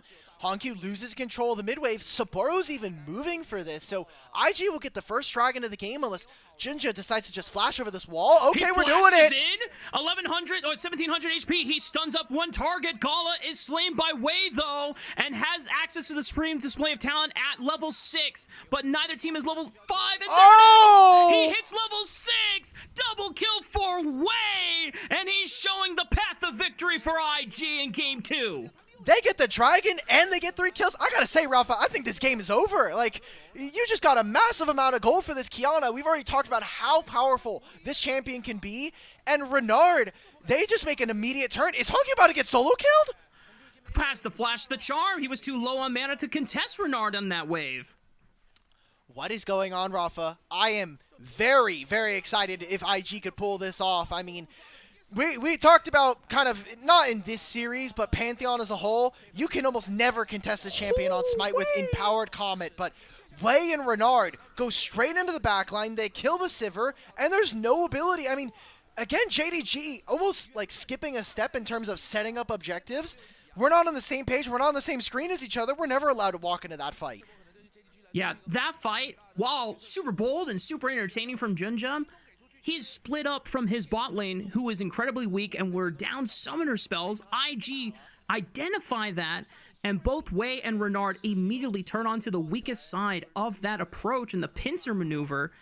And once again, we're seeing echoes of what went wrong in JDG's game 1 of this series, where they're just trying to force fights and scrap, but it doesn't seem like there's any pre-thought going into how they should be coordinating these attacks. And if that fight goes well, we would be talking about, wow, the creativity of JDG. You have Galio, or you have this Talia and Pantheon coming over the walls with the flash and the ultimate from Hongq. And then the fight would have looked great, but now they're going to lose this wave. Gala loses almost all of his HP, and they're setting up for a dive. This wave is coming in now, and Pantheon's doing grubs. And Vampire cannot get to his AD carry. Gala! He recognizes that he is donezo, and he even spam taunts at his old teammate in Wei, recognizing how doomed he was. This turret might just be gone here on the next minion wave, since IG don't have to deal with any reinforcements from the side of JDG. Yeah, Alistar is just watching his turret go down. JDG, they got 3 grubs, and Pantheon had ultimate this entire time. That is a 9.5-minute burst turret here for IG. We talked about the lane domination from some of these matchups, and they are delivering here with a 1,500 gold lead for Wei alone. Profane Hydra before 10 minutes, Alec. If I'm Junja, I want to FF. Straight Correct. Up. This game is so If I'm Gala, I want to FF right now. Wei is already working towards his Axiom Arc as well. Wei is so incredibly far ahead, and remember, Axiom Arc is a very cheap item right now in the current state. So for IG, as we predicated before in draft, Wei has the opportunity to hit 2 items around the same time everyone else is going to be hitting first item. We're on track for that. Already IG using one of their 3 coach comms that they get per game. Again, I think an important feature of potentially competitive play going forward. Personally, I wish that we would kind of keep it to how it is, but sometimes you got to try things. And if this is how IG are going to be able to get themselves into better positions and maybe even, I guess the word I want to use is jumpstart this team's ability to perform in certain times, I think it's an interesting take. It's going to be JDG starting up on this bottom side. They'll get a plate here for Vampire and Hongq. That's an ult used by Vampire. But he didn't time the charm. He used the ultimate before the charm connected. Takes more damage and he dies for it. Vampire. I mean, that time, I want to give it up to Renard. That was really well played. He got a lot of chip damage down onto Vampire. They were positioning. This is JDG using their coach comms, and it's only Zoom. It's only Coach Zoom. Tabe is not in this room. So, and I looked at the rules. You have to be in that room from the beginning of draft to the end of game. You cannot leave, and if you leave, you can't come back in until the end of game. So, Zoom's in there by himself for the entirety of this game, too. But talking a little bit about this game, Rafa, IG are in a really great spot. I think that is both dangerous here for JDG, not just in this game, but in this series, right? Like, we talk about momentum a lot of times on the show, but if you go into a 2-0, it's really hard to come back. I mean, mentally, it is one of the hardest things to do in League of Legends, to bounce back from not just a 2-0, like a devastating 2-0 stomp. And now Gala is in a world of trouble, does flash one of the abilities, but cannot get away from the supreme display of talent. It does come at the cost of both flash and cleanse, manages to survive. Saboro now in a 1v4 dive. Man, they hate that guy. JDG get another kill back in what seems like ages, but the second dragon of the game does spawn at this point. First brick was already secured, and IG should be able to have the next objective of the map. Are they going to try and punish bottom, like this mid lane play? No, they're going to give Jax that entire first turret on top side. There is no punish onto this Misfortune that's sitting mid. She's collecting plates this entire time. Ari was farming on the bottom side of the map. I think that IG come out massively in this trade. It's Saboro who loses both his life, his ultimate, and his flash. But you're giving a lot of gold over to the bigger carries of this Invictus Gaming roster. I think JDG are having to take small trades wherever they are given to them. But you don't want to be in this position as any team, really. You want to be the one dictating the game to your opponents. It feels like JDG are just picking up whatever scraps they can here on the map. Yep. Well, Dimitri, potentially there's some good news for JDG. Wei has not finished Axiom Arc yet. I mean, this game is, momentum-wise, looking very over for JDG, but when we look at the gold that they just got back into their pockets, taking the first turret on the top side, or their first turret on the top side of the map, they're only now down about 1,500 gold, which is not the end of the world, and their first items, spikes, are coming online right now. Sure. Wei has not hit Axiom Arc yet. I don't think it's going to hit by the time Rift Herald is available. You can see that Wei is trying to power farm his bottom side jungle to get there as fast as possible, but he was only able to pick up a pickaxe. So I don't think he's going to have enough gold to be able to base in time before that objective. So there is still an opportunity for JDG to win a better and much heavier coordinated fight than what we've seen all series long. He's also going to have a really large spike here. Maybe getting a kill on a Xiaoshu. Yeah, this guy's just a freebie. This is them pushing on the wave. 3 minutes before the dragon. I think more importantly, Rafa, we've got 45 seconds until that Herald spawns on the top side, and Renard just pushed in a wave. This is a good way for IG to leverage themselves some more control as they rotate from the bottom side of the map and move to the top side. This is adventurous. Grand Starfall Flash committing forward for the Croc. Honkyu does not land the seismic shove, but the rock makes its mark. Now Wei is ready to punish. It's a great angle for a flash. The supreme display of talent. Good night, Junja. Wei is the superior jungler in this series so far. They got to get recalls in. We got to spend our gold and move towards the top side of the map. They got a lot for that play, but that was an ultimate coming out of this jungler and a flash as well invested. Saboro will be able to teleport into this. I mean, JDG, they're going to be walking with no flashes on Junja or Honkyu. And there's no Grand Skyfall, so you can look at it in the player goal. That's exactly where you want your resources to be as IG. You want Wei and Photic to be the most fed in this game. You can walk up and rock into team fights with a massive objective lead. This is a 2-item Kiana at 15 minutes. This game is really easy to play from IG. You know how I said that I was a little hopeful for JDG, considering that Wei could only full clear his bottom side of the jungle? Well, that was before he got 2 extra kills going into this next objective fight. So now, it's a bigger problem. Thankfully for JDG, Supreme Display of Talent is a bit of a longer cooldown. Just get a free kill here. So it's a little bit more time. I mean, Wei, if he can get a kill, he'll accelerate that cooldown just a little bit more. He's fishing around, throws out the grass Q. 4,000 HP on the Rift Herald.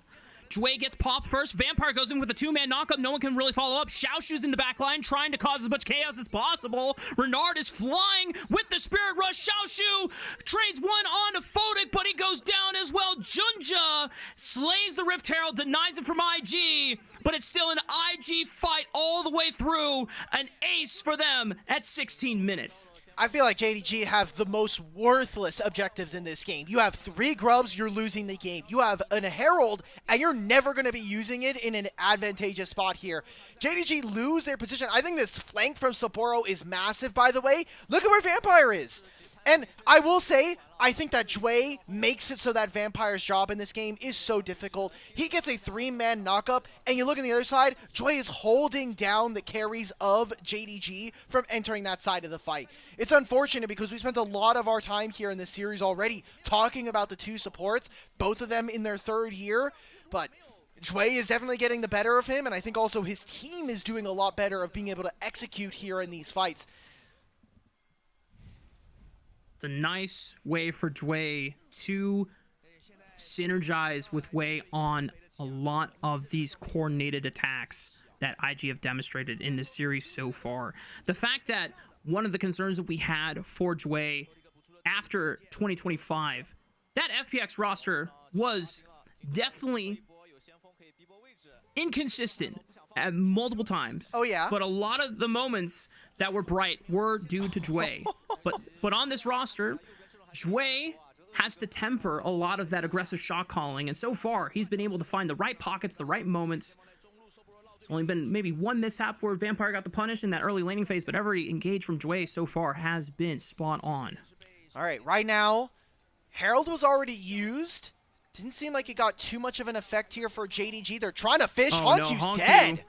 Yeah, Charm connected right into the Q stun from Jue. Yeah, that's a dead Talia on my Renard? screen. Renard in the middle of 3 people. Huh? I don't think he's getting out of that one. Gets punted back, but full of time into the magnet storm. Worthy trade for IG as they clean house on Vampire, and now they're looking for Xiaoshu Wei doing it again on the Kiana.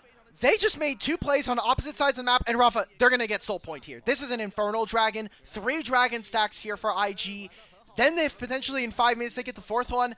I mean, this game is going from bad to worse. It's now a 6,000 gold lead is what it's going to feel like. I know it says 5, but you got to think item levels. You also have to be thinking about potential. It doesn't even matter if Sapporo dies here, I'll be honest. Like, we've got Otacon in a minute. He lives anyway. All right. All right. Let's get Game 3 of this Grand Finals up on the board, because this is a jungle masterclass coming in from Wei. What a show up from Wei so far in our 2nd game of the series. Back-to-back masterclass performances on 2, not 1, but 2 junglers that require so much demanding mechanical prowess at the highest level. One of the biggest things that we said about Wei and his 2025 tenure is that he was inconsistent at times, especially on the carry champions. We know that Wei, once coming to IG, provided so much direction, so much early game planning, the best out of the couple options that they had for that roster. But even at their best, Wei was still struggling to hit the high moments. But so far, this grand final series, when it matters most here in Demacia Cup, he has been spot on. I think it's also why people may have kind of looked at this IG team funny, because they were like, you guys got rid of JJ. And obviously, JJ didn't do amazing with Weibo in this tournament, but JJ had some of the higher highs individually. A lot of Dragon Steals, a lot of things keeping IG in some of those early season games.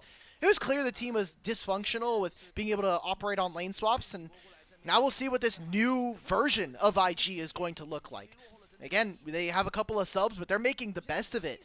No one, I think, thought that IG would make it to the Grand Finals in this form, but Wei is absolutely tearing a hole through this flank. one. They're going to look for Wei Oh first. my, Wei already thrown out, and Wei tries to flash away, but he's deep behind enemy lines. No way that he gets out. Big shutdown going over to Junja. Renard teleports and arrives to the party. Xiaoshu flashes away from the charm, but JDG have turned this fight for the first time this entire series. Wei is gone. His first death ever in Grand Finals, and now it's all onto the solo laners of IG to try and salvage this Otacon fight. Oh my god, Photic is trying to flank onto Honku here. Here's the bullet time.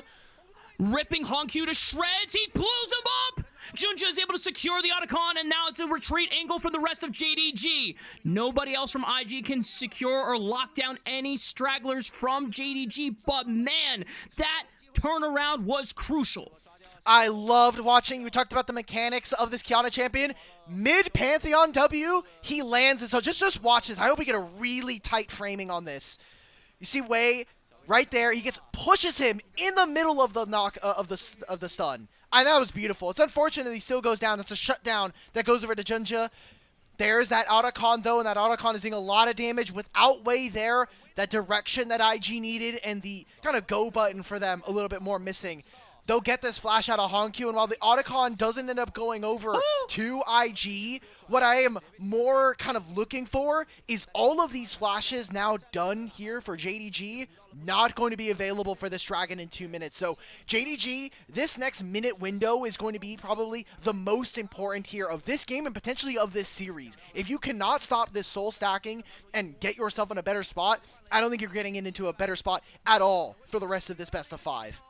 Yeah, staring down the barrel of a 0-2 for the rest of the series is not a fun place to be, and it's a tough one to recover from. JDG have shored up a bit of the goal deficit that they were experiencing just a couple minutes ago, but IG have been able to take out a couple turrets in the time that we were off screen and in the replay, so it still feels just as devastating to try and climb back from. We're about a minute away now from IG's Infernal Soul spawning on the map. 2 minutes and some change before Baron spawns. I'm looking at Vision right now. We'll try to call attention to it on your screens currently, but when I look at...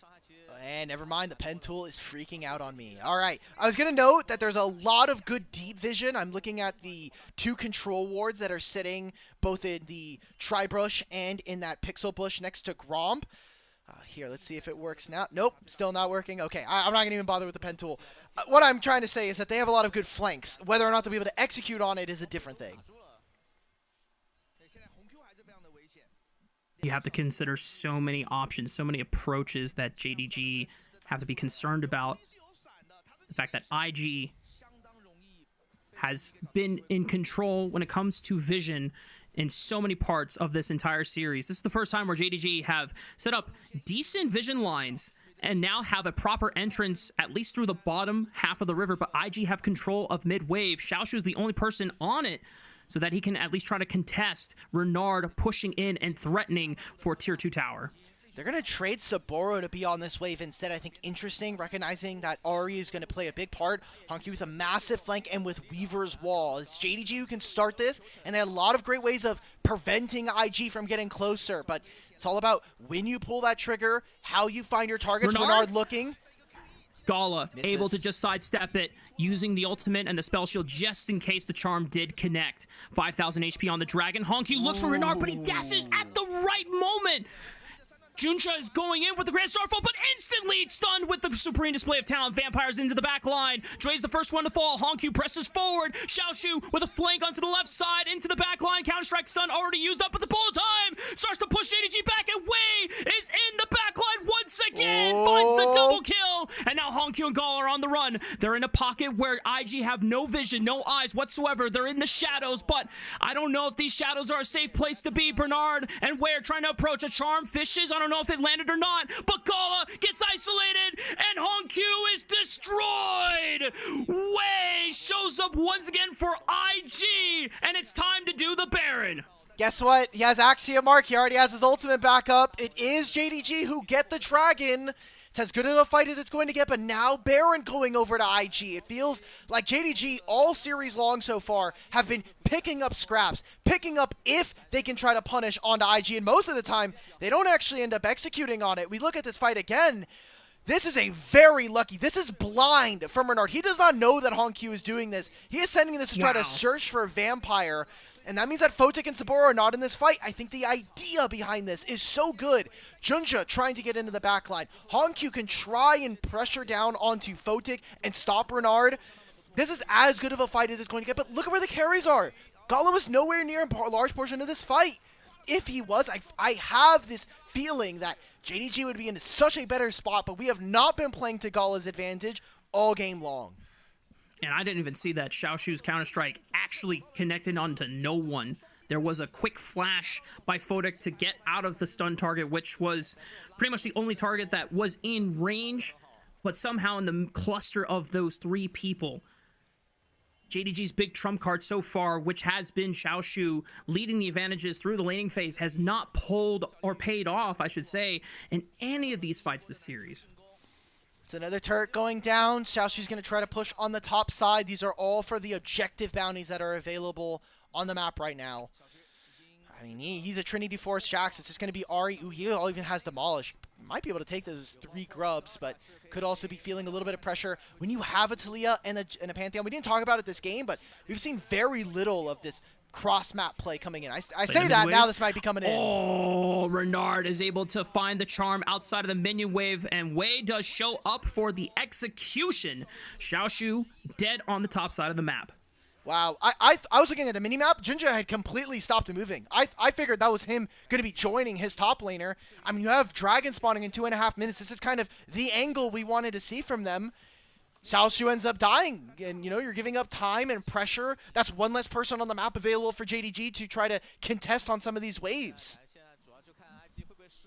For IG, they're still very much far ahead, and JDG are just biting at the scraps of any hope of trying to claw their way back into this game. The fact that they have denied Infernal Soul this long is at least one saving grace for JDG. A GA was picked up by Junja. He knows that he's got one mission, and that is to cause as much chaos in the backline and buy as much time for Gala and Hongq. But Gala is still 2.5 items as Vampire gets jumped on by Renard, forces out all 3 charges of the Spirit Rush, but now he is donezo. Saburo cuts him off, and the supreme display of talent cuts off Hongq. That's the mid laner gone. It's traded with the death of Photic, and now Wei is coming in for the cleanup once again. Junja is able to sledge Wei, and Wei is gone. Wait a minute, the GA pays off big time with that value, and JDG are going to be able to put IG to a stop for now. Invictus biting a little bit more than they can chew there, going for plays on 2 sides of the map right there. There's a play in mid, play in top side. They end up failing on both. They catch out Hongq, but I don't think this is worth it. This is a big delay on your timer.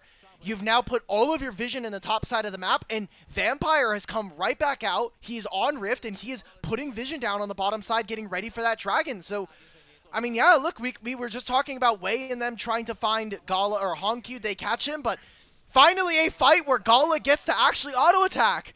And even this one is a little bit risky. He's throwing boomerang fades at max range. They're going right into him. They get the GA away from Junja, but yeah, this is the kind of fight I want to see from JDG, and these are the kind of over-aggressive choices that IG have been taking all series now. That late-game insurance policy is still a potential factor for JDG. Gala now finally on 3 items, and it's an Infinity Edge.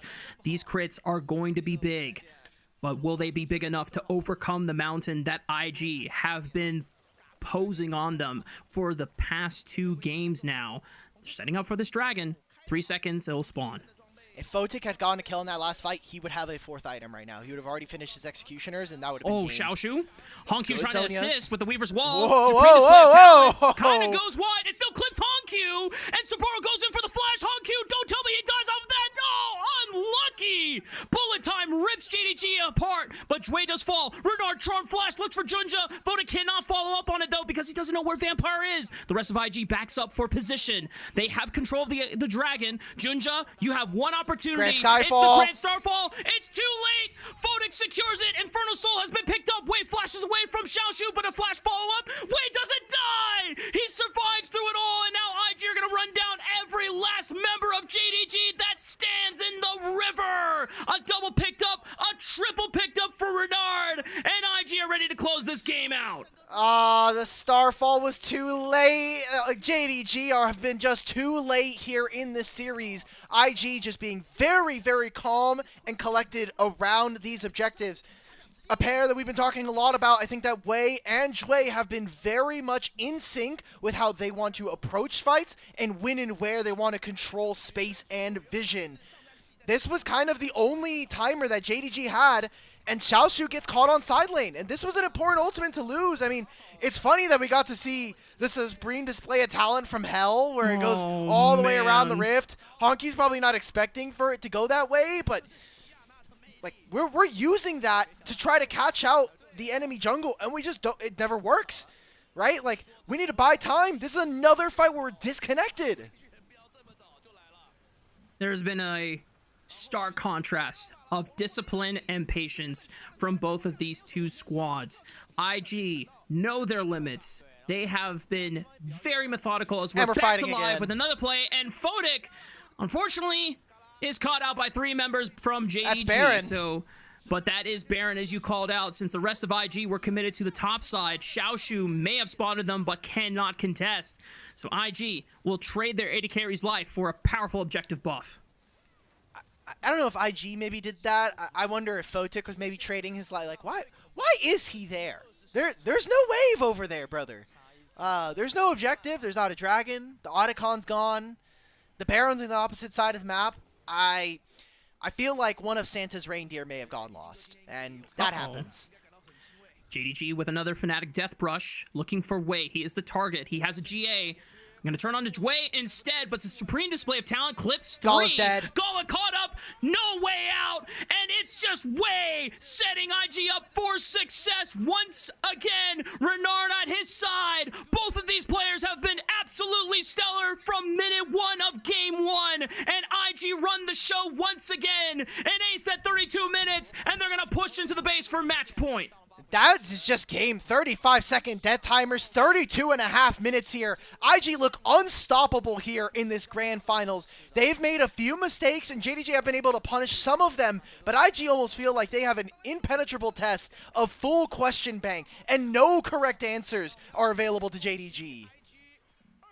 IG are now pushing JDG against the brink. Wei will throw out another ulti just to show how supreme he is on the Rift. IG now at match point in our Demacia Cup Grand Finals. Just give him a double MVP here, man. Like, Wei is absolutely the jungler here in this series. He is playing like the Wei that we knew from years past on RNG. It's been a long time waiting, and he's kind of been the big coin flip. He has been the biggest question mark for this team. Is it going to be the Wei that can actually provide structure and leadership and those mechanics, or is he going to be kind of a bumbling buffoon here in the games? But just tonight alone, he looks unstoppable. Yeah. Wei has made very, very, very few mistakes. And even the times that he has been caught out, he has still made a significant impact before going down swinging. And he has displayed some incredible mechanics tonight, which, honestly, I could not always say during his time with IG earlier in 2025, even with BLG earlier in 2025. I mean, there is a clear reason why BLG swapped around their junglers so often. And Wei was a big part of it. Maybe not always the reason, but Wei on that BLG iteration in Split 1 was very disappointing.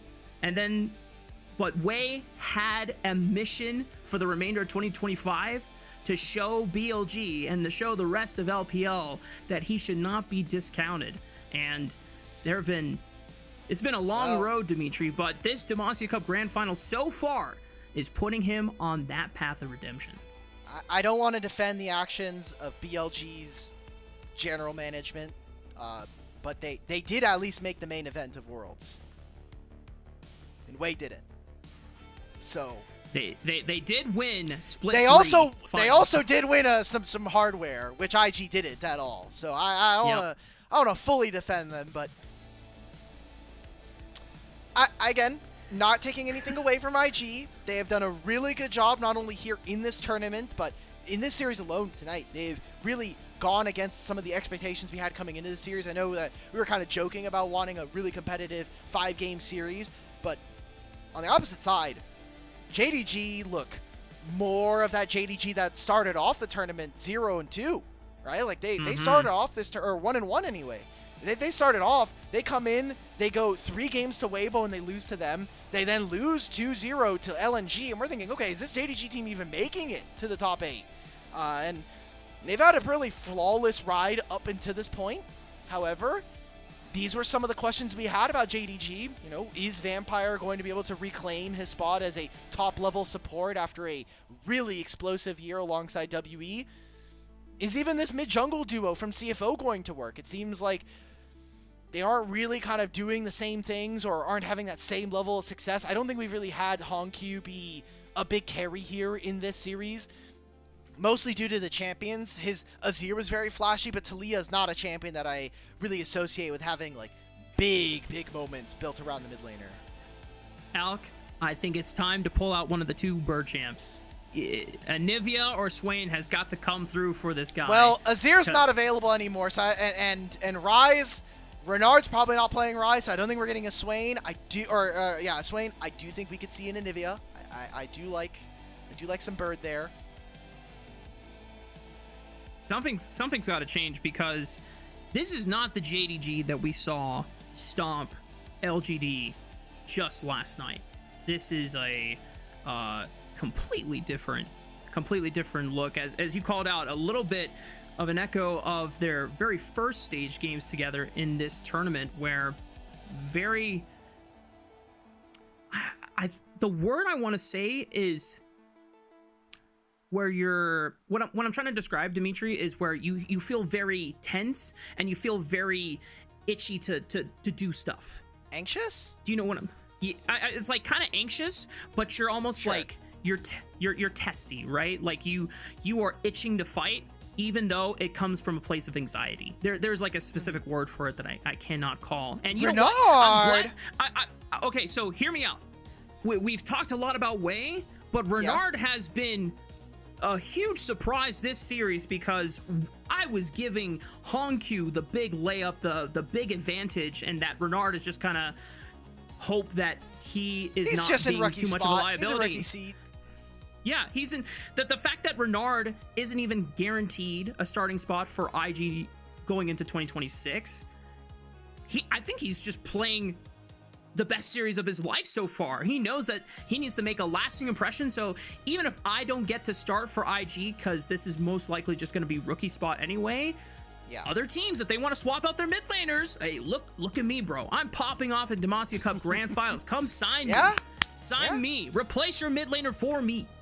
True. That's a big portion of Demacia Cup. It's about all the up and coming talent in this tournament. Can you prove that you deserve to be in the LPL? Maybe you take someone else's spot. We'll see. But that's it for game 2 here, everybody. We're going to take a short break. We're going to get rehydrated, and hopefully we'll have a much more competitive series on the other side of this break.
Welcome back, gamers. We're getting ready for Game 3 between JDG and Invictus Gaming. And the crazy thing that is about to happen is that IG are now on match point.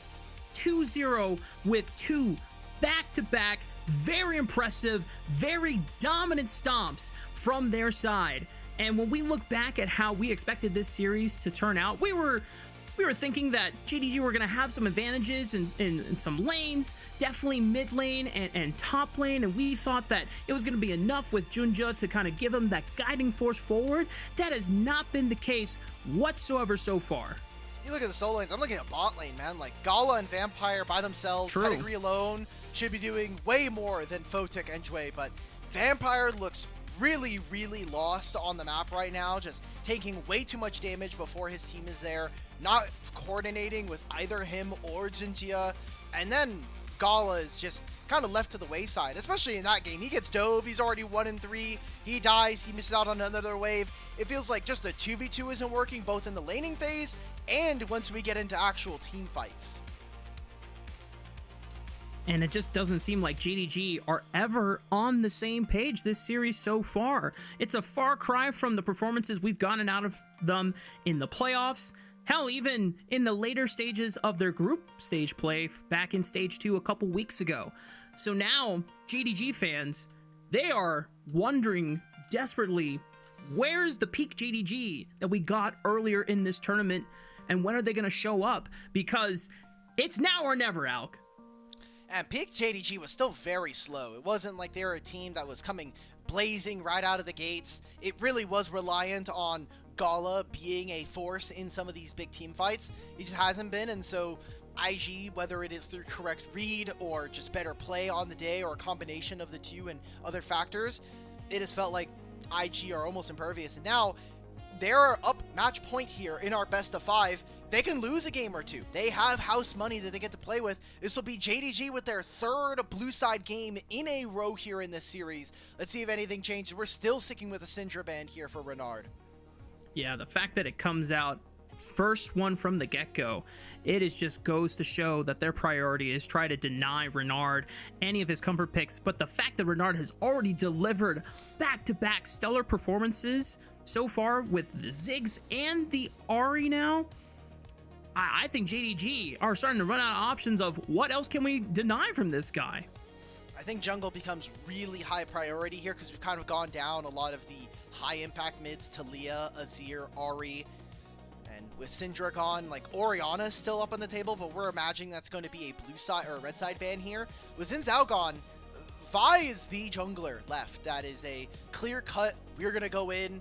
You can go for Jarvan, but I'm not as enthusiastic about that pick, and it seems like we're getting a few hovers here from IG. They're going for Victor instead, so kind of testing Hongq. If he's going to pick up the Orianna, 0-1 in this tournament. It's been a while since he played it, but it is by and far the highest impact mid on the patch right now. Yeah. JDG, what is your first pickup going to be here? The Orianna finally made it through the draft, and that is the one they're going to lock down instantaneously. When you think about possible Orianna Shockwave combos, Nocturne the go-to, but there are still plenty other junglers available in the rotation that Junja can go for in order to set up Hongq for success. What is Renard going to pick? This could be a Cassio game if he really wants it. I think it's a bit weak. We've seen LeBlanc a lot of times. He picked up an Annie game at the very beginning of the playoffs versus Top Esports, and it was a loss, even though they had gotten all the dragons in that series in that game. We're going for Nico, so Kaisa Nico, explosive lane here, especially for the support, gives Jue a lot of playmaking potential, but JDG are going to answer with more standard bottom lanes. We've been seeing Thresh reclimb in priority in the meta, and Aphelios, I mean, you have a strong laning phase. This is kind of everything we want to see here from JDG. And with a Thresh showing from Vampire, I mean, JDG are now going to try to pull out some flashy stops here. Gala with the Aphelios as well. IG thinking about what their option is for Saboro in the top side. It's Cassante, so it's going to be another tank matchup. Big thing to note, Xiaoshu has gotten the better of Saboro in every lane matchup so far, whether it's been an outright solo kill or a solid lane advantage, but JDG have not been able to successfully leverage him in this entire series. We're hoping that, at least if you're a JDG fan looking for more games in this series, that Junja and Xiaoshu can find a winning 2v2 combo in this top side. I like the Gwen ban, even though it isn't something we have seen too much here in Demacia Cup and just across the world. A lot of the classic Cassante counters are gone, though. Renekton, Jax are already gone. Even kind of Zehen. People have been kind of experimenting this champion into Cassante. So what's left is Aatrox. Honestly, a Mordekaiser is not all that bad here for taking away some of IG's play potential later on in the game. But I gotta say, Rafa, if we're looking at more standard team fighting, which has kind of been the bread and butter of these drafts here in this series, I think we're going to get more of the same, which might just be an IG 3-0. I need to see some kind of X factor, whether it is Junjia or Xiaoshu. Damn. Potential Mordekaiser ban that was being hovered by IG just to further protect Saburo, but the Trundle instead, even if it's not Smart. a direct lane counter pick, just making sure that they can eliminate any strong options that would make Saburo somewhat useless as a tank, or even make Wei's life very difficult if he takes a skirmisher into this third game. Nocturne ban is so weird here. Like, why? We're the team that wants to kind of, like, I get it. You have Kai'Sa, Nico, Nocturne would be a great dive partner, but Nocturne doesn't inherently give any plasma procs for the Kai'Sa to utilize until he gets a fear, right? So it's very low potential as to what Wei could do. I almost feel like Wei is going to do exactly what we've been seeing, which is force a top lane blind here and then go for your jungle pick on 5. Honestly, Jarvan is fine. I still think Vi is playable. If you want to go for some of that Wei spice, a Viego is always up on the cards. I like this setup, though, from IG. You already know that both Aphelios and Orianna without Flash are dead meat if they ever get caught in that Cataclysm. You would have to be quite precise with the Dark Passage from Vampire to at least bail out one of those two carries. JDG now have the option of counterpicking both jungle and top lane. Aatrox potential hover here. Really giving counterpick over to Renard. I mean, you know the Ori matchup, maybe trying to see what the jungle 2v2 is going to look like. Aatrox, again, we mentioned it, fine into the Cassante, but I think a little bit worrisome. I don't know if IG are going to have the damage to kill a Aatrox later on into the game. We've also been seeing him moved into the jungle, so with the preemptive move in the middle of the draft, I'm going to assume that we are now going to slam a Gnar here.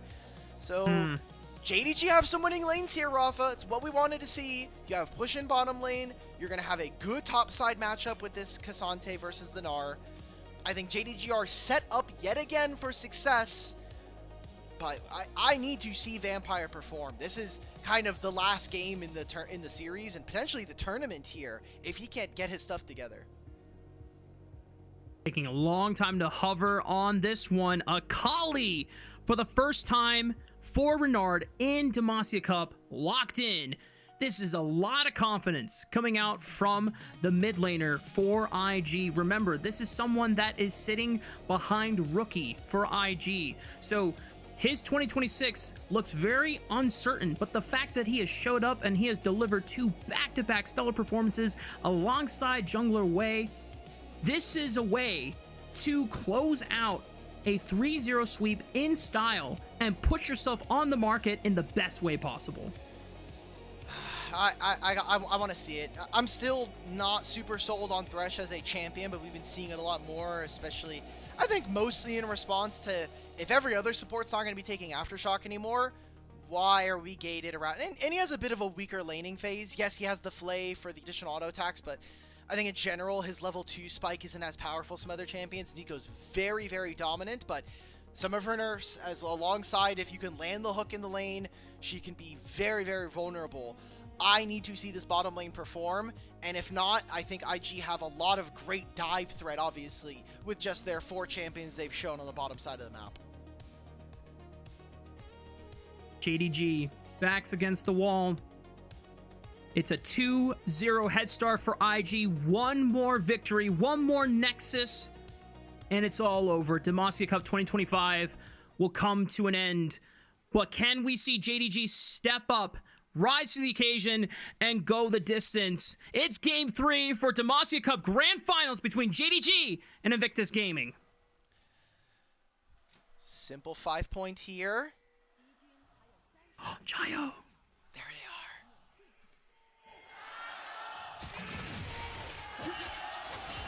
are. Shoutouts to the Jindong fan starter or the Jayo starter. They need their support now more than ever, as Junja already gets found by an aggressive invade and is forced to base early. But look at the vision. IG, they get a ward onto the blue side, and nothing gained by JDG. You just walk in level 1, like, yeah, who cares? Barrier popped early by Photic, trying to extend as much damage as possible. Barrier also used by Gala, but a Thresh heal from Vampire means that Gala's health bar is somewhat greater than Photic to start off the laning phase. You're also going to have the Severum, so that amount of HP in the lifesteal is going to feel a lot better. I like this trade from Honkyu, just abuse the phase rush early on. Renard has to start off with a third of his HP gone, already has the D shield starting to proc. But because Photic didn't get that full plasma proc, it actually ends up being a lot worse there for for IG anyway. And with no secondary summoners outside the flash, with junglers coming bottom lane, I'm always going to think that the Aatrox is going to have a lot harder of a time finding a gank than a Jarvan. So you better hope and pray as JDG that either Junji is able to farm a lot quicker than him, or that he just decides to skip a camp and protect them. I would love a super proactive gank from Wei just to really make things difficult for Gala and Vampire. They're already down 2 summoner spells. If you burn a flash after, I mean, Wei's life to set up future ganks or future all-ins just becomes that much simpler. And with both junglers pathing towards the bottom side of the map, Junja knows how important it is for Gala and Vampire to get a good start. Meanwhile, Honkyu is getting really great trades, abusing the range advantage onto Akali early on. Yeah, Renard's rune choices this series have been a bit questionable. I'm going to hold that as Wei is going for the jungle path of all time. He's spotted. Tries to take a shortcut, should at least understand that it's warded. He has no mid push, and his bottom lane's not going to be able to join either. This has to be a sign to Wei. Okay, they know I'm here. I'm just going to take his red buff. See what we can do. All right, we're now getting that skirmish. I think Wei's just going to give this up. Don't want to have to try to fight against the Darkened Blade passive. Does Wei try to contest him on the Krugs? He smites it quickly, so now Junja can easily walk back on over and try and fight against Wei. He's only got Vampire, though. 600. Smite. There's still a smite available from Wei. It's secured. Junja forced to flash away. And already this Jarvan is putting the hurt onto the Aatrox jungle in the first 3 minutes. That's a really good squeeze there. Wei gets to steal away 1 camp. It's not a lot of an advantage. He'll get bottom side scuttle on all 3 of his bottom side camps. What does JDG do in response? You know that Jarvan's going to have to invest time to clear those camps. Let's move into the top side. Maybe we can go for a dive. It doesn't seem like it's going to be a great timer for Gnar on this wave. Maybe on the next one. If not the one after that, there's a potential dive. It all depends on if Saburo is able to find a recall in this time. Gonna make Saburo at least eat some damage there on the way of pushing the wave in. But Junja does get first jump at the top crab. He's going to try to see if he can find some camps or at least get timers on their next spawn rotation, knowing that the Krugs are about to come up. But I don't think it's safe enough for him to be able to look for some counter jungling. He's just going to retreat and aid Xiaoshu just in case he gets jumped by the bot lane duo of IG. This lane swap is so well played here for IG. You completely cut out any play potential there from JDG. Now that we have a little bit of time, I might be biting my words on that one, considering Vampire's hovering around mid if he lands the hook of all time. But Renard has taken some really interesting rune choices. That game 1, he took a Summon Ares, yeah. And now he's going for Conqueror on the Akali. So great in extended skirmishes, but in the lane we've seen, especially against this Orianna champion, who just seems so broken now, it has seemed a lot harder. Usually we've been seeing a lot of like electrocute. Some of our mid laners are still opting for fleet footwork, but definitely a bit of a different change, and obviously offers its own strengths and weaknesses against the strongest mid laner here in the tournament in Orianna. And we saw Renard take second win too, right? With the Resolve tree. Yeah. So between Fleet, Second Wind, and Doran Shield, that's like how you survive any oppressive lane matchup. You just sustain through it all, and then you get to that point. Saburo might be in a world of trouble. Is he going to be forced to flash? Xiaoshu just trying to throw another house at him, but Saburo is able to sidestep that one, dodges what could have been a very unideal flash away. Ooh, Jue will get spotted on this control ward, and wow, there's 2 Jarvans in my lane. This is every mid laner's nightmare right now, but they're trying to keep this lane swap. They don't want to play into the Aphelios. They're just going to keep sending the Kai'Sa into the Gnar, trying to swap, make sure that K'Sante gets to, you know, have his items at a reasonable time here. And it turns into now IG, they get priority over the Dragon, mostly I think because JDG are always having to respond. And that's been a big theme of this series, is response and call, and JDG have been almost second fiddle this entire series. And for the first time in this series, Wei is not necessarily on a champion that requires that many resources. Jarvan, even if he is put behind, he can still function in setting up fights. But that being said, we know that in past iterations where Jarvan does end up getting a lot of gold, and he still feels like a 1v9 machine just because of how much damage does spike with this champion early on. His passive is just way too broken. There's no reason this auto attack passive should ignore armor the way it does.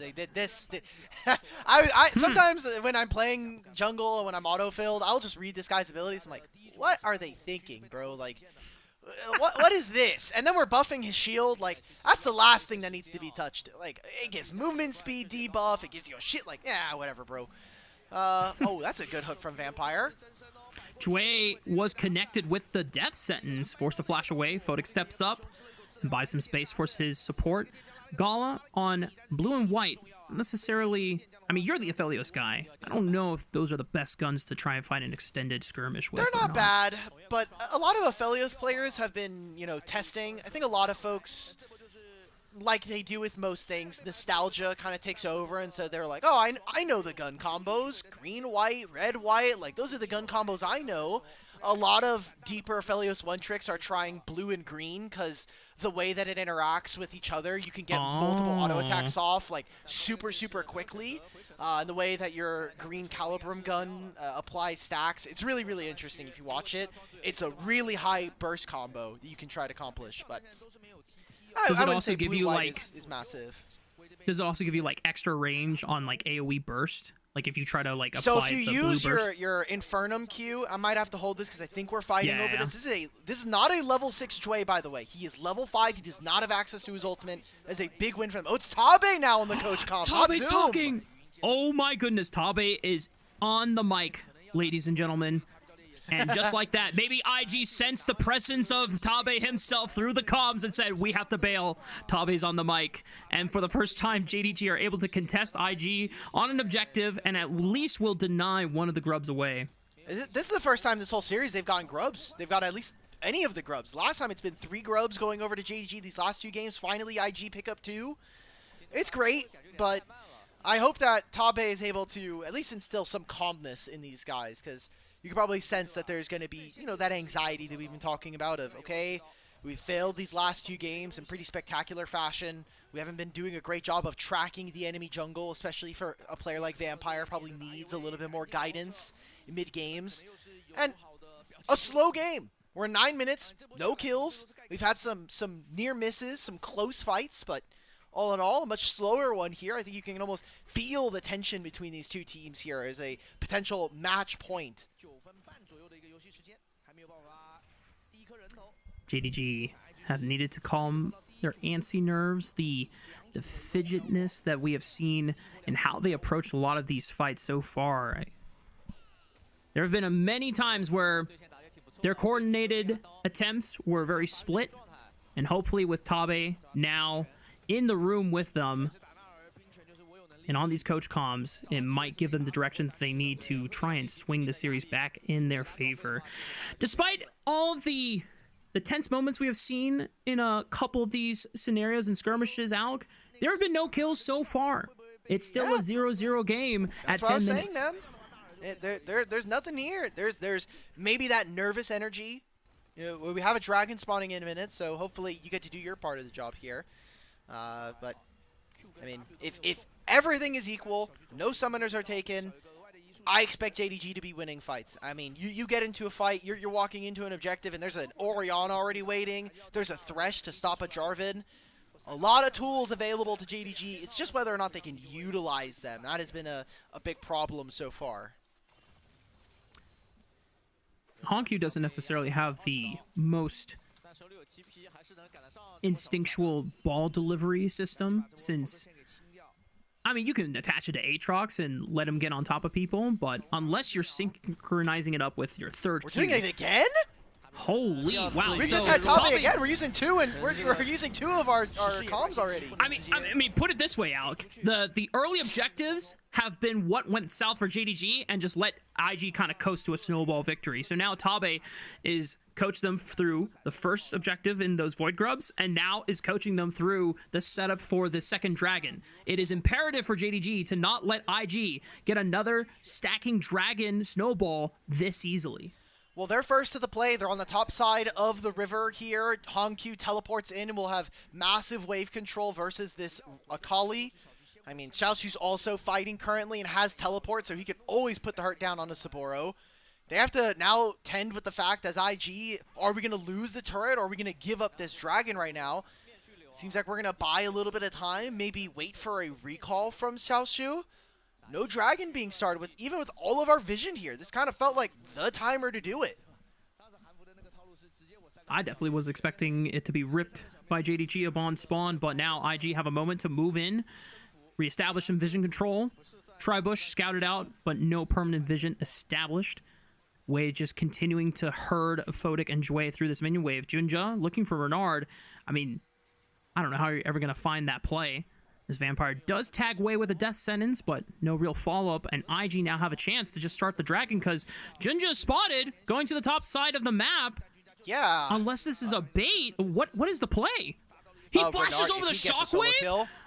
Renard in a 1v2 goes invisible in the shroud and gets out alive. Junja wasting the World Ender, and Honku also popping the shockwave, and IG are going to claim a dragon practically for free. That is incredible. There is a massive CS lead being hovered by Honku, but they're not turning these into tangible advantages. It is a scaling Orianna. It is going to be Rod of Ages and a Seraph. There's going to be very little AP on this champion, but she is going to be incredibly difficult to... That is all three of JDG's coach comms. Tabe's upset. He's like, guys, like, what's going on? Okay. He didn't seem like he was talking very much, though. So There's maybe no more help just coming doing in from Tabe. He didn't say anything? Wait a minute. We're getting info. He just looked like he was just sitting there. Oh, there's Dway. Okay. Oh my goodness, they just blew up Gala, and the Cataclysm locks down Vampire. Wei gets out alive. Junja has no World Ender, so he just has to rely on the raw strength of these Darkened Blades. Hits the sweet spot on the second one, goes for the third, but Photic flashes out of it with the Killer Instinct, dodging out on an imperative spell, but a death sentence clips Photic, and the barrier will not be enough. Wei is on the wrong side of the tracks. Junja finally shows up this series, big for JDG. That is the fight that we needed to have for JDG. 2 dragons now for IG, but they try to dive Gala. They kill him, but they pay massively. Look at where that gold goes into. Honku and Junja. That is exactly what we needed here for JDG. Man. Finally something happens, because I was getting worried. I was in the same boat. We'll take a look at the replay. I mean, the way it starts out, it definitely is very distraught for Gala. Yeah, someone had just, they were trying to feign a recall there.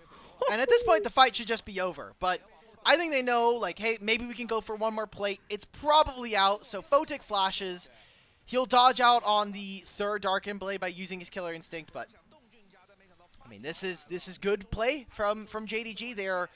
For once, it is still them responding to a play from IG, but they are actually able to execute and find a relief to this play. So, not all that bad. We're going to have Herald now on the map, though, and JDG have been very good about getting this objective. Whether or not it turns into an actual tangible advantage on the map is another thing. I don't think we're going for top tier 1. We might want to be saving this. We have Dragon in 2 minutes. Oh, boy. Hongq still has Flash, but Renard and Wei are going to force that Summoner spell out at the very least. Cataclysm traded for Flash. Next Dragon fight, Hongq better watch where he's stepping, because he's not escaping a second Cataclysm. Second Cataclysm, second Pop Blossom, lot of things that he has to try to avoid. And Hongq has been a player of pretty deep renown this year. I have seen the community's response. I am hopeful that we can kind of hopefully give this guy some leeway. Obviously very fresh to competitive in general in terms of tier 1 play and had a breakout freshman year.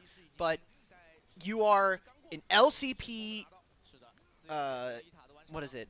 You are an LCP kind of import coming into the LPL. You're going to have a massive magnifying lens put on you, whether fairly or not. Oh, Xiaoshu baiting in Saboro, forced to flash on both top laners as Junja arrives to the party and makes his presence known. Does it matter though, Rafa? Like, Cassante Flash and Nar Flash are not valued the same. Like, this is like the Canadian dollar versus the US dollar. It's very different in terms of value. And in terms of monetary investment, the US dollar is still more powerful than the Canadian dollar. So, to apply this to League... At least you live in Canada now that you can say this with full confidence after experiencing it. I can still... You could just go to the exchange. You could look at it right now. I mean, that's fair. I guess I'm just... yeah, you're currently I feel like it would... You live in America. I don't. Yeah. It feels more true to be like, hey, I'm talking bad about the place I live, versus I'm talking bad about another place that I don't live. Yeah. So what I was trying to get at is, I think Gnar Mega Flash combo, Mega Gnar Flash combo is way more impactful than a Cassante Flash. So.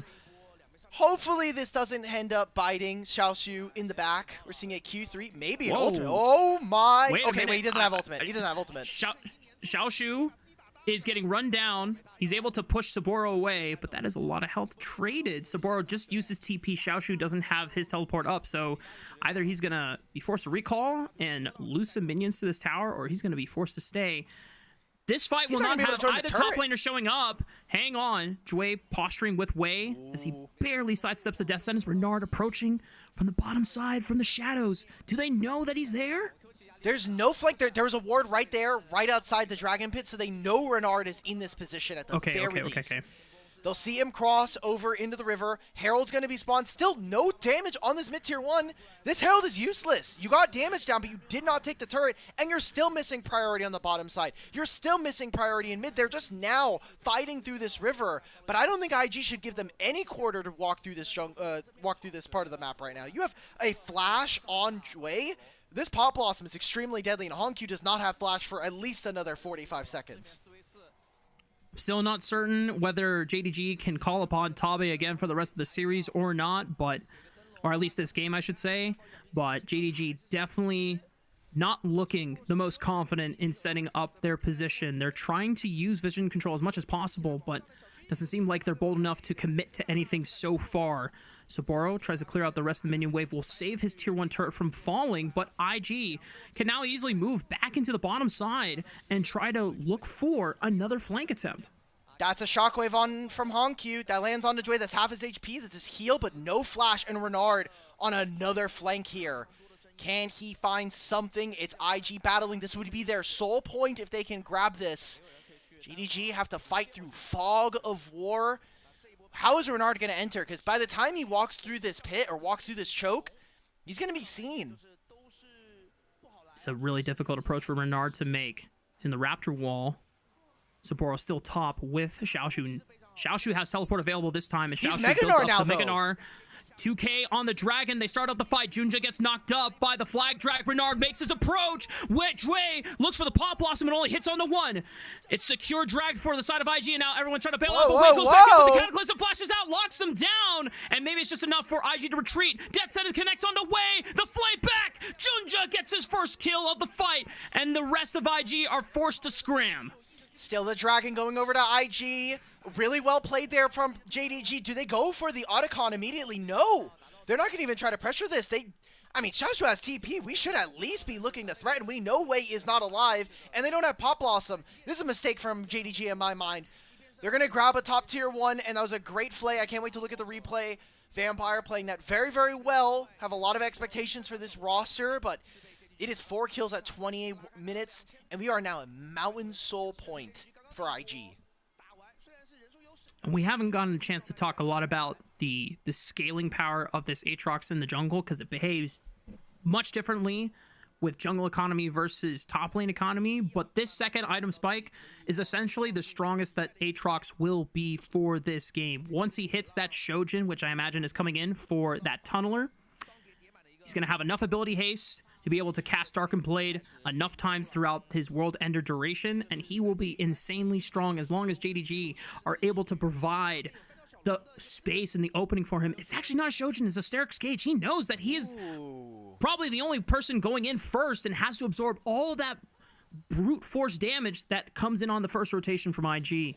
I think that shield is just really, really powerful, man. Like, they put a lot into this active for this item. Saboro's trying to look for a recall. It is JDG with priority across 2 lanes right now. No Mega Gnar available for Xiaoshu, and Saboro's trying to cancel him. He's trying to stop him from joining that fight. I mean, 4-on-4, I still like JDG's odds, but it's certainly a lot easier for IG to look for something if the Gnar is not available. It's just a constant battle of vision. Xiaoshu is getting stopped at the moment, but Saboro's trying to keep him interested in case Renard is able to make this sneak approach work out, but Xiaoshu does not bite. Rest of IG trying to see if JDG are continuing to commit to Otacon, and it's just a dance for this objective. Neither team wants to go all the way. You can see how dangerous this is. I mean, we have now mentioned this multiple times, but just the nervous energy of being in a best of 5. For some of these guys, it'll be a very competitive best of 5, maybe the most competitive across their career. But it is an early start. For IG, it is their game win. If they win this objective and they win the fight afterwards, because Otacon, we have danced around this Otacon for so long. Dragon spawns in 2 minutes now. So this could turn into a 2 versus 1 kind of trade. Renard looking for Xiaoshu. No Mega Gnar. Again, halfway down on this Otacon now. They're trying to burn it down. JDG, 3,000 HP. Wei, can it be clutched with the smite? It's 2,000. Who's going to get it? He Qs early. It resets. Neither jungler smites, but Wei is getting smoked out. He's blown up, and Junja pops the World Ender. You have to imagine this is a free Otacon secure for JDG, and they can continue to ramp up. Shockwave does not connect onto Saboro, but JDG got what they came for, and IG are behind once again. Wei, that crowd control from JDG Renard? was massive. Does Renard find Vampire? He gets tagged by the death sentence. Gala's there with the Gravitum gun. Doesn't get a chance to root him down, but Honkyu's over the wall. Waits for him to use the blast cone. Does not find him with any command attack or protect. But Junja gets the movement speed from the command dissonance, and Renard has got nowhere else to go. No flash, no perfect execution. He's dead. There we go. Oh, and this could be the confidence that JDG needed to find themselves a game here in this series. Junja now has 2 kills. He's 2-0-1. He has an objective bounty. Honkyu as well. He has hit that scaling mark on this Orianna. 10 stacks on Roa. Completed Ceres. And he's about to hit level 16. This is going to be the apex of JDG's power here in this game. Getting Otacon as well. Not too many blood petals going their way, but at least it's going to be something. They needed to get some kind of win here, and it is going to be not much gained afterwards, though, Rafa. It was a single objective, and I'm still looking at that Mountain Soul 30. I would be very shocked if IG openly contested this Mountain Soul. They are now behind 3,000 gold. There's significant spikes coming in for JDG carries. Seekers completed for Honkyu, so he has one get out of jail free card outside of the flash to buy time for JDG to commence the counterattack. IG through the bottom river entrance. Wei is being pushed out by Junja. What are we Forced to doing, use the brother? flag and drag away from the infernal chains. They have full control of the river pit. Bernard, Oh no, Bernard on the wrong side of the Oh, tracks no, gets tagged by the no. ultimate, and he gets rooted. Flash death sentence. The layup is beautiful. Shockwave right on top. No more Akali for this fight, and IG are trying to burst down the dragon as fast as possible before Can they Jinja get comes it? back into play. Wei is looking 6,000. Flash from Xiaoshu looks for the Mega Gnar, sets them all up. Wei has to get back into the pit. He has to get involved. He has to be able to save this fight and open up for Photic and Jway. Pop Blossom still available. Killer Instinct still at the ready. 3,000 HP. Wei flashes back in. Oh! Sapporo secures it! Mountain Soul secure for IG. Photic is in the back line. They're looking for Gala. Gala is destroyed. Junja has to go crazy, but he gets forced to flash away. Xiaochu not going to survive. How did IG do it without their Akali? Jindong thought they woke it up, but they're put back to sleep by Invictus Gaming. How the hell did Soboro get that dragon there? And that's immediately a Baron being taken by IG. I mean, JDG, a very, very close fight, but yet again, we are not locking down the carries. And Xiaosu, I have got to say, we were excited to see you coming into this lineup, and you have the rest of 2026 to impress us again. But this Gnar performance, and while you've been great in the lane, you have not been it here in this game number 3 especially. Look at how much time Renard gets here. That is that is 3 ultimates used for an Akali on the other side of the map. That is way too much being utilized by JDG, and it means that now IG get a free fight. They know they're up 3 ultimates. And by the way, Jway still has the Pop Blossom this entire fight. Wei gets out of the pit, and I just need to see this. Please do not tell me 1,300, 1,200. Oh! Is a Q1? Q1 Cassante? Because it was 12:30. He probably spun it at 12:30, trying to combo it with Darken Blade, and then it's the Q that comes in first from Soboro. Wow, wow, wow. And the rest of the fight, we saw the story unfold in disaster for Jindong Gaming, and boy, oh boy, Invictus Gaming. We thought they were behind. We thought that JDG finally had the momentum turned around, and we're back to the same story that we saw in game 1 and 2. That was the problem, right? We were saying, how much is that Otacon going to be worth, though, right? Like, you won the fight. It was a good example for you, but too much being utilized, too much chasing going on. If they would have killed Renard, it would have been great, but after they failed that play, that's the entire objective gone now. If you're JDG, the one thing that you're looking for now is that Elder. Can you survive for 4 minutes? I think thankfully for them, there were only 2 turrets taken from IG, and they're all in the bottom lane. So this Baron has to get a lot of work done, and there's still a lot of structure standing here for IG. Imagine that this 2,000 gold lead is going to expand very rapidly in the next 2 minutes. Still a minute 30 left on this Baron buff. IG doing the best they can to make as much damage on the map against JDG. Renard pushing solo on the top side, teleport at the ready. Invictus Gaming not going to get much done in this tier 1 turret since the rest of JDG are committed to defending the minion wave. Xiaoshu is pushing alone on the bottom side of the map. Wei is pinging to set up a pick.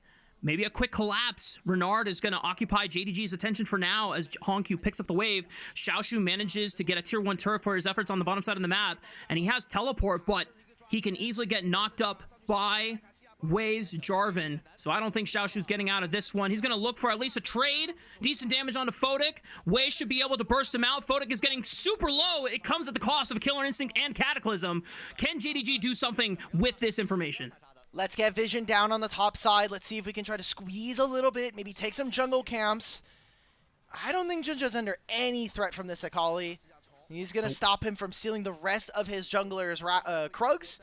But I think all in all, not a bad trade. Even if Xiaoshu does die, he takes a bottom lane tier 1, and he gets the barrier away from Photic. That could be something that keeps him alive in these fights, especially as Gala now 3-item Aphelios. Haven't talked about too much him in this game, but he kind of needs to be the big carry. Honestly, we've had a lot of talk about the bottom lane. Where has Hongq been in this series? I need this brother to step up, especially as this incredibly fed Orianna. He's had a 30 CS lead almost the entire game. They had a decent start in the early stages of this game 3, but both of these team fights, the shockwaves have either not connected or they've been used for only one target. And there's multiple CC wombos that synchronized with the shockwave could have been game-winning for JDG's position. but now they have to fight from behind once again. Their backs are against the wall. It has been that case ever since the start of this Game 3, and they thought that there was a clear sign at the end of the tunnel, but they're going to have to believe again. They're going to have to dig deep again. Well, they did it. I asked for them. You just got to survive the next 3 minutes, get to the Elder, and then all of your sins can be erased from here on out if you win this fight. But you need to. This is the last stop. And it's not just the last stop for this game. It's the last stop for this series, potentially. If IG win, that's a 3-0 in the grand finals of Demacia Cup. That is it for 2025. We'll be moving forward in a few weeks' time to LPL, but that's going to be the last little bit we'll see from these two teams. This series in general will be the last we see from them for at least a little bit of time. And you obviously want to be able to come into the year on a really good start, get yourself a series Absolutely. win. And for JDG, they are one of the few teams that fielded all 5 of their starters for 2026. They wanted to start the 2026 season on a high note. Winning Demacia Cup would have been a perfect way to kickstart your season and show that you are ready to qualify for internationals, to contend domestically, especially against the team that took away your chance to go to Worlds for the regional finals just a few months ago. Junja looking for Renard now. They have to cut through the mountain shield. He's Renard out. able to find an angle with the perfect execution to cast. Easy peasy. CY at in the chat. And Wei and the rest of IG are pushing on the map. That's a flash away from Xiaoshu. They just gave up a big position around this dragon now. They're not going to have Cataclysm. They're not going to have perfect execution. We came from the draft thinking this was going to be a dive composition. It seems like more we're just team fighting. This hook does not matter. 8,000 HP. The Elder is dead. Wei, can you be a hero? Junja at 3,000 HP. Saburo flashes in. That's it. Wei! This is the way that IG have needed for Demacia Cup. Junja, the first one to fall, traded by Renard. But it doesn't matter because IG have the powder of the Elder Dragon, smiting every last foe that stands in their way. Xiaoshu would trade on to Wei, but it's only Vampire left in the grave. Quadra kill for Photic, and Invictus Gaming will push it to end Demacia Cup. And as the second organization with the most amount of finals appearances here in Demacia Cup, IG will get another win, another trophy. This has not been accomplished by this org in 7 years. JDG rebuild for 2026, every starter on the Rift, and it still isn't enough. Invictus Gaming, come back from the brink and sweep them in style. Your champions of Demacia Cup 2025. Man, and think about the shoes, think about the legacy there. When we talk about Invictus Gaming, obviously first Worlds winning for the for LPL and Chinese League of Legends. They come into that 2018 winter as big favorites. They had just won Worlds with Jackie Love and Rookie and The Shy and all the guys. They go into that series, they 3-1 a top esports with Knight. And 7 years later, they try to rebuild, and now it's here. 2 substitutes stepping in. It's Invictus Gaming, with not even their full starting roster that display the power of the next generation behind their starters, stepping up to the big stage here for Demacia Cup. They are your 2025 champions, and what a beautiful way to close out your 2025 season and get ready for 2026. Hey guys, IG won some silverware this year. You know, the super team did something. They won a tournament, guys. That's what we can be proud of. I was promised one tournament win this year. I don't think any of the fans would have thought it would have been Demacia Cup, but it counts, I guess. Wait, just picking up a little gold flake, like, oh yeah.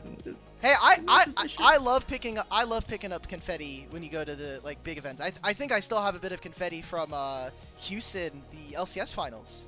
I kept true. that. Oh, dude. When EG won in 2022? Yep. Oof. Historic. Oh, man. Wow. When we think back to the beginning of how this series played out and what our expectations were, like we said, we thought it was going to be a closer series, if not one leaning favorably in JDG's hands. But I want to give a big shout out to Renard, man. He stepped up so big against Hongq, who made international waves on his international debut with CFO at First Stand several months ago. And we were all so excited about, oh my God, this is the 2026 JDG roster that they're going to bring. They have Tabe in their coaching lineup as well. This team is going to be promised to have many great things to look forward to, but it's IG not even fielding their full roster. Rookie and Mako are off in Cancun somewhere, or they're resting at home with their folks. They're having a good time, and they're like, oh, hey, look, my team won. They're so talented. Yeah. It's really funny because I look back at the history. We're getting prepped for grand finals. We're looking back at Demacia Cup historically. IG back in 2015, they make it to grand finals and they lose 3-0 to EDG. And that would have been the year where they bring in Rookie. And Rookie, you know, the Korean Exodus, he comes in and he has been a part of this Invictus Gaming lineup for such a long time. For him to not be here at this tournament and for them to finally won it yet again, obviously there's some precedent there, but it is so beautiful to see this organization yet again pick up a crown where they were underdogs. They come into this series being expected to lose against some international hopefuls and a team that is built to go to internationals. This JDG team is meant to bring back glory to JDG that they missed out in 2025. Yeah. Again, for this roster of IG, you look at Jue and Renard, who had to step up and fill the shoes of Rookie and Mako, not only much more notable and popular players, but also ones that have accomplished a lot more in their career. That's a big shadow that looms over your shoulder, that no matter what happens in this final, more than likely you're not starting, because those two are more favored to be the ones starting for this roster. But sure, if you know that your options are limited, why not go out in style and play the best damn League of Legends that you can put forth to put a mark on yourself and say, hey, I am worth looking at if I am a sub, you know? No, continue. For Renard, like we said before, if he's not guaranteed a starting spot for IG, who's to say that another team that wants to make a mid lane swap in the middle of the season or later on says, you know what, Renard played pretty damn well in Demacia Cup. Why don't we give him a shot? You know what? We saw Jue and how he was performing in FPX, and he also delivered here in the finals for Demacia Cup with IG. Why don't we take him and see if IG is interested in lending him over to us instead? I don't know how contracts work and everything, but that's like the best thing you could do marketing-wise for yourself. I think Renard had a really tough tournament at the beginning, but he definitely warmed up as they went along here for IG. If you don't know, there are a couple of things that kind of go along with IG. Mako seems like he's taking an entire break for Split 1, kind of similar to Jackie Love over on Top Esports, where we're going to be seeing Jiachi take over that position, at least for the starting spot. So, I mean, for Jue, this entire first split is going to be a runway for him to kind of prove himself as a top contender. He's just on an FPX that now have left the league. They've disbanded. They've no longer continuing their operations here in the LPL. And so for Jue, I know a lot of us internally here on the broadcast are looking at him to kind of have the year. This has to be kind of his year to make it, similar to his opponent tonight, Vampire, who just came off of a really good WE roster. So I'm excited for IG. It's a very strange kind of trophy given to them, because we know that this roster is changing going into the LPL split, but a majority of the players we're going to see in Split 1 in 2 weeks. Like, Wei just came, it just absolutely bodied this team. Yeah. That's what he did pretty much the entire series. The third game, probably his least dominant performance, but he still did his job as Jarvan, and he understood what his role was, and he even helped secure the Elder Dragon in pretty much what was JDG's last hope. There it is. Wei, tournament MVP. That's my GOAT right there. Not really, but I'm happy for him. Look, he got match MVP. He got finals MVP. I'm really excited. I want to temper that with so many of the negative connotations Wei has brought this year. I mean, you look up and down social media, and Wei is getting crucified. Rightfully so in some instances. a little too much, I would say, in a lot of the other ones. And always, I think a lot of people are going to downplay a tournament win like Demacia Cup. Knight wasn't even playing. AL and Top Esports weren't really even in attendance. Like, how seriously can we take this? But there has been a long-standing history of teams doing well in this tournament, performing in LPL at some point in the year. So I'm excited. It's going to be a little bit, hopefully it doesn't take too long for Rookie and Mako to kind of get back into the swing of things, but I'm looking forward to this IG roster with what they've shown us. Just the past 2 years alone, the winners with Anyone's Legend and BLG, and they've gone on to great things, either winning their first domestic title in LPL later, or being able to go to their first international as an organization as well. So who knows for IG? I mean, they got to at least go to Worlds, just not the main event. Damn UT1. And for... They could have attended, it was in China. You know, just show up. Show up on the sidelines as a spectator, maybe. Yeah. That's on them. But for this year, I mean, this is going to be a very, very different year for IG. And once again, just give a round of applause to Invictus Gaming, your 2025 Demacia Cup champions. Yeah. If we want, that is kind of the end of the show here. I mean, we got our finals MVP. They still have Way with a mic. I'm hoping a Stay Chan will come over and grab that from him at some point so he doesn't just leave it. But if we want, producer, if we could go over our bracket as we take one last look at Demacia Cup for 2025. Oh, wait, we have highlights. I mean, ooh. I'm going to be honest, guys. If we're starting a highlight at 20 minutes, I think that tells you the pace of this game.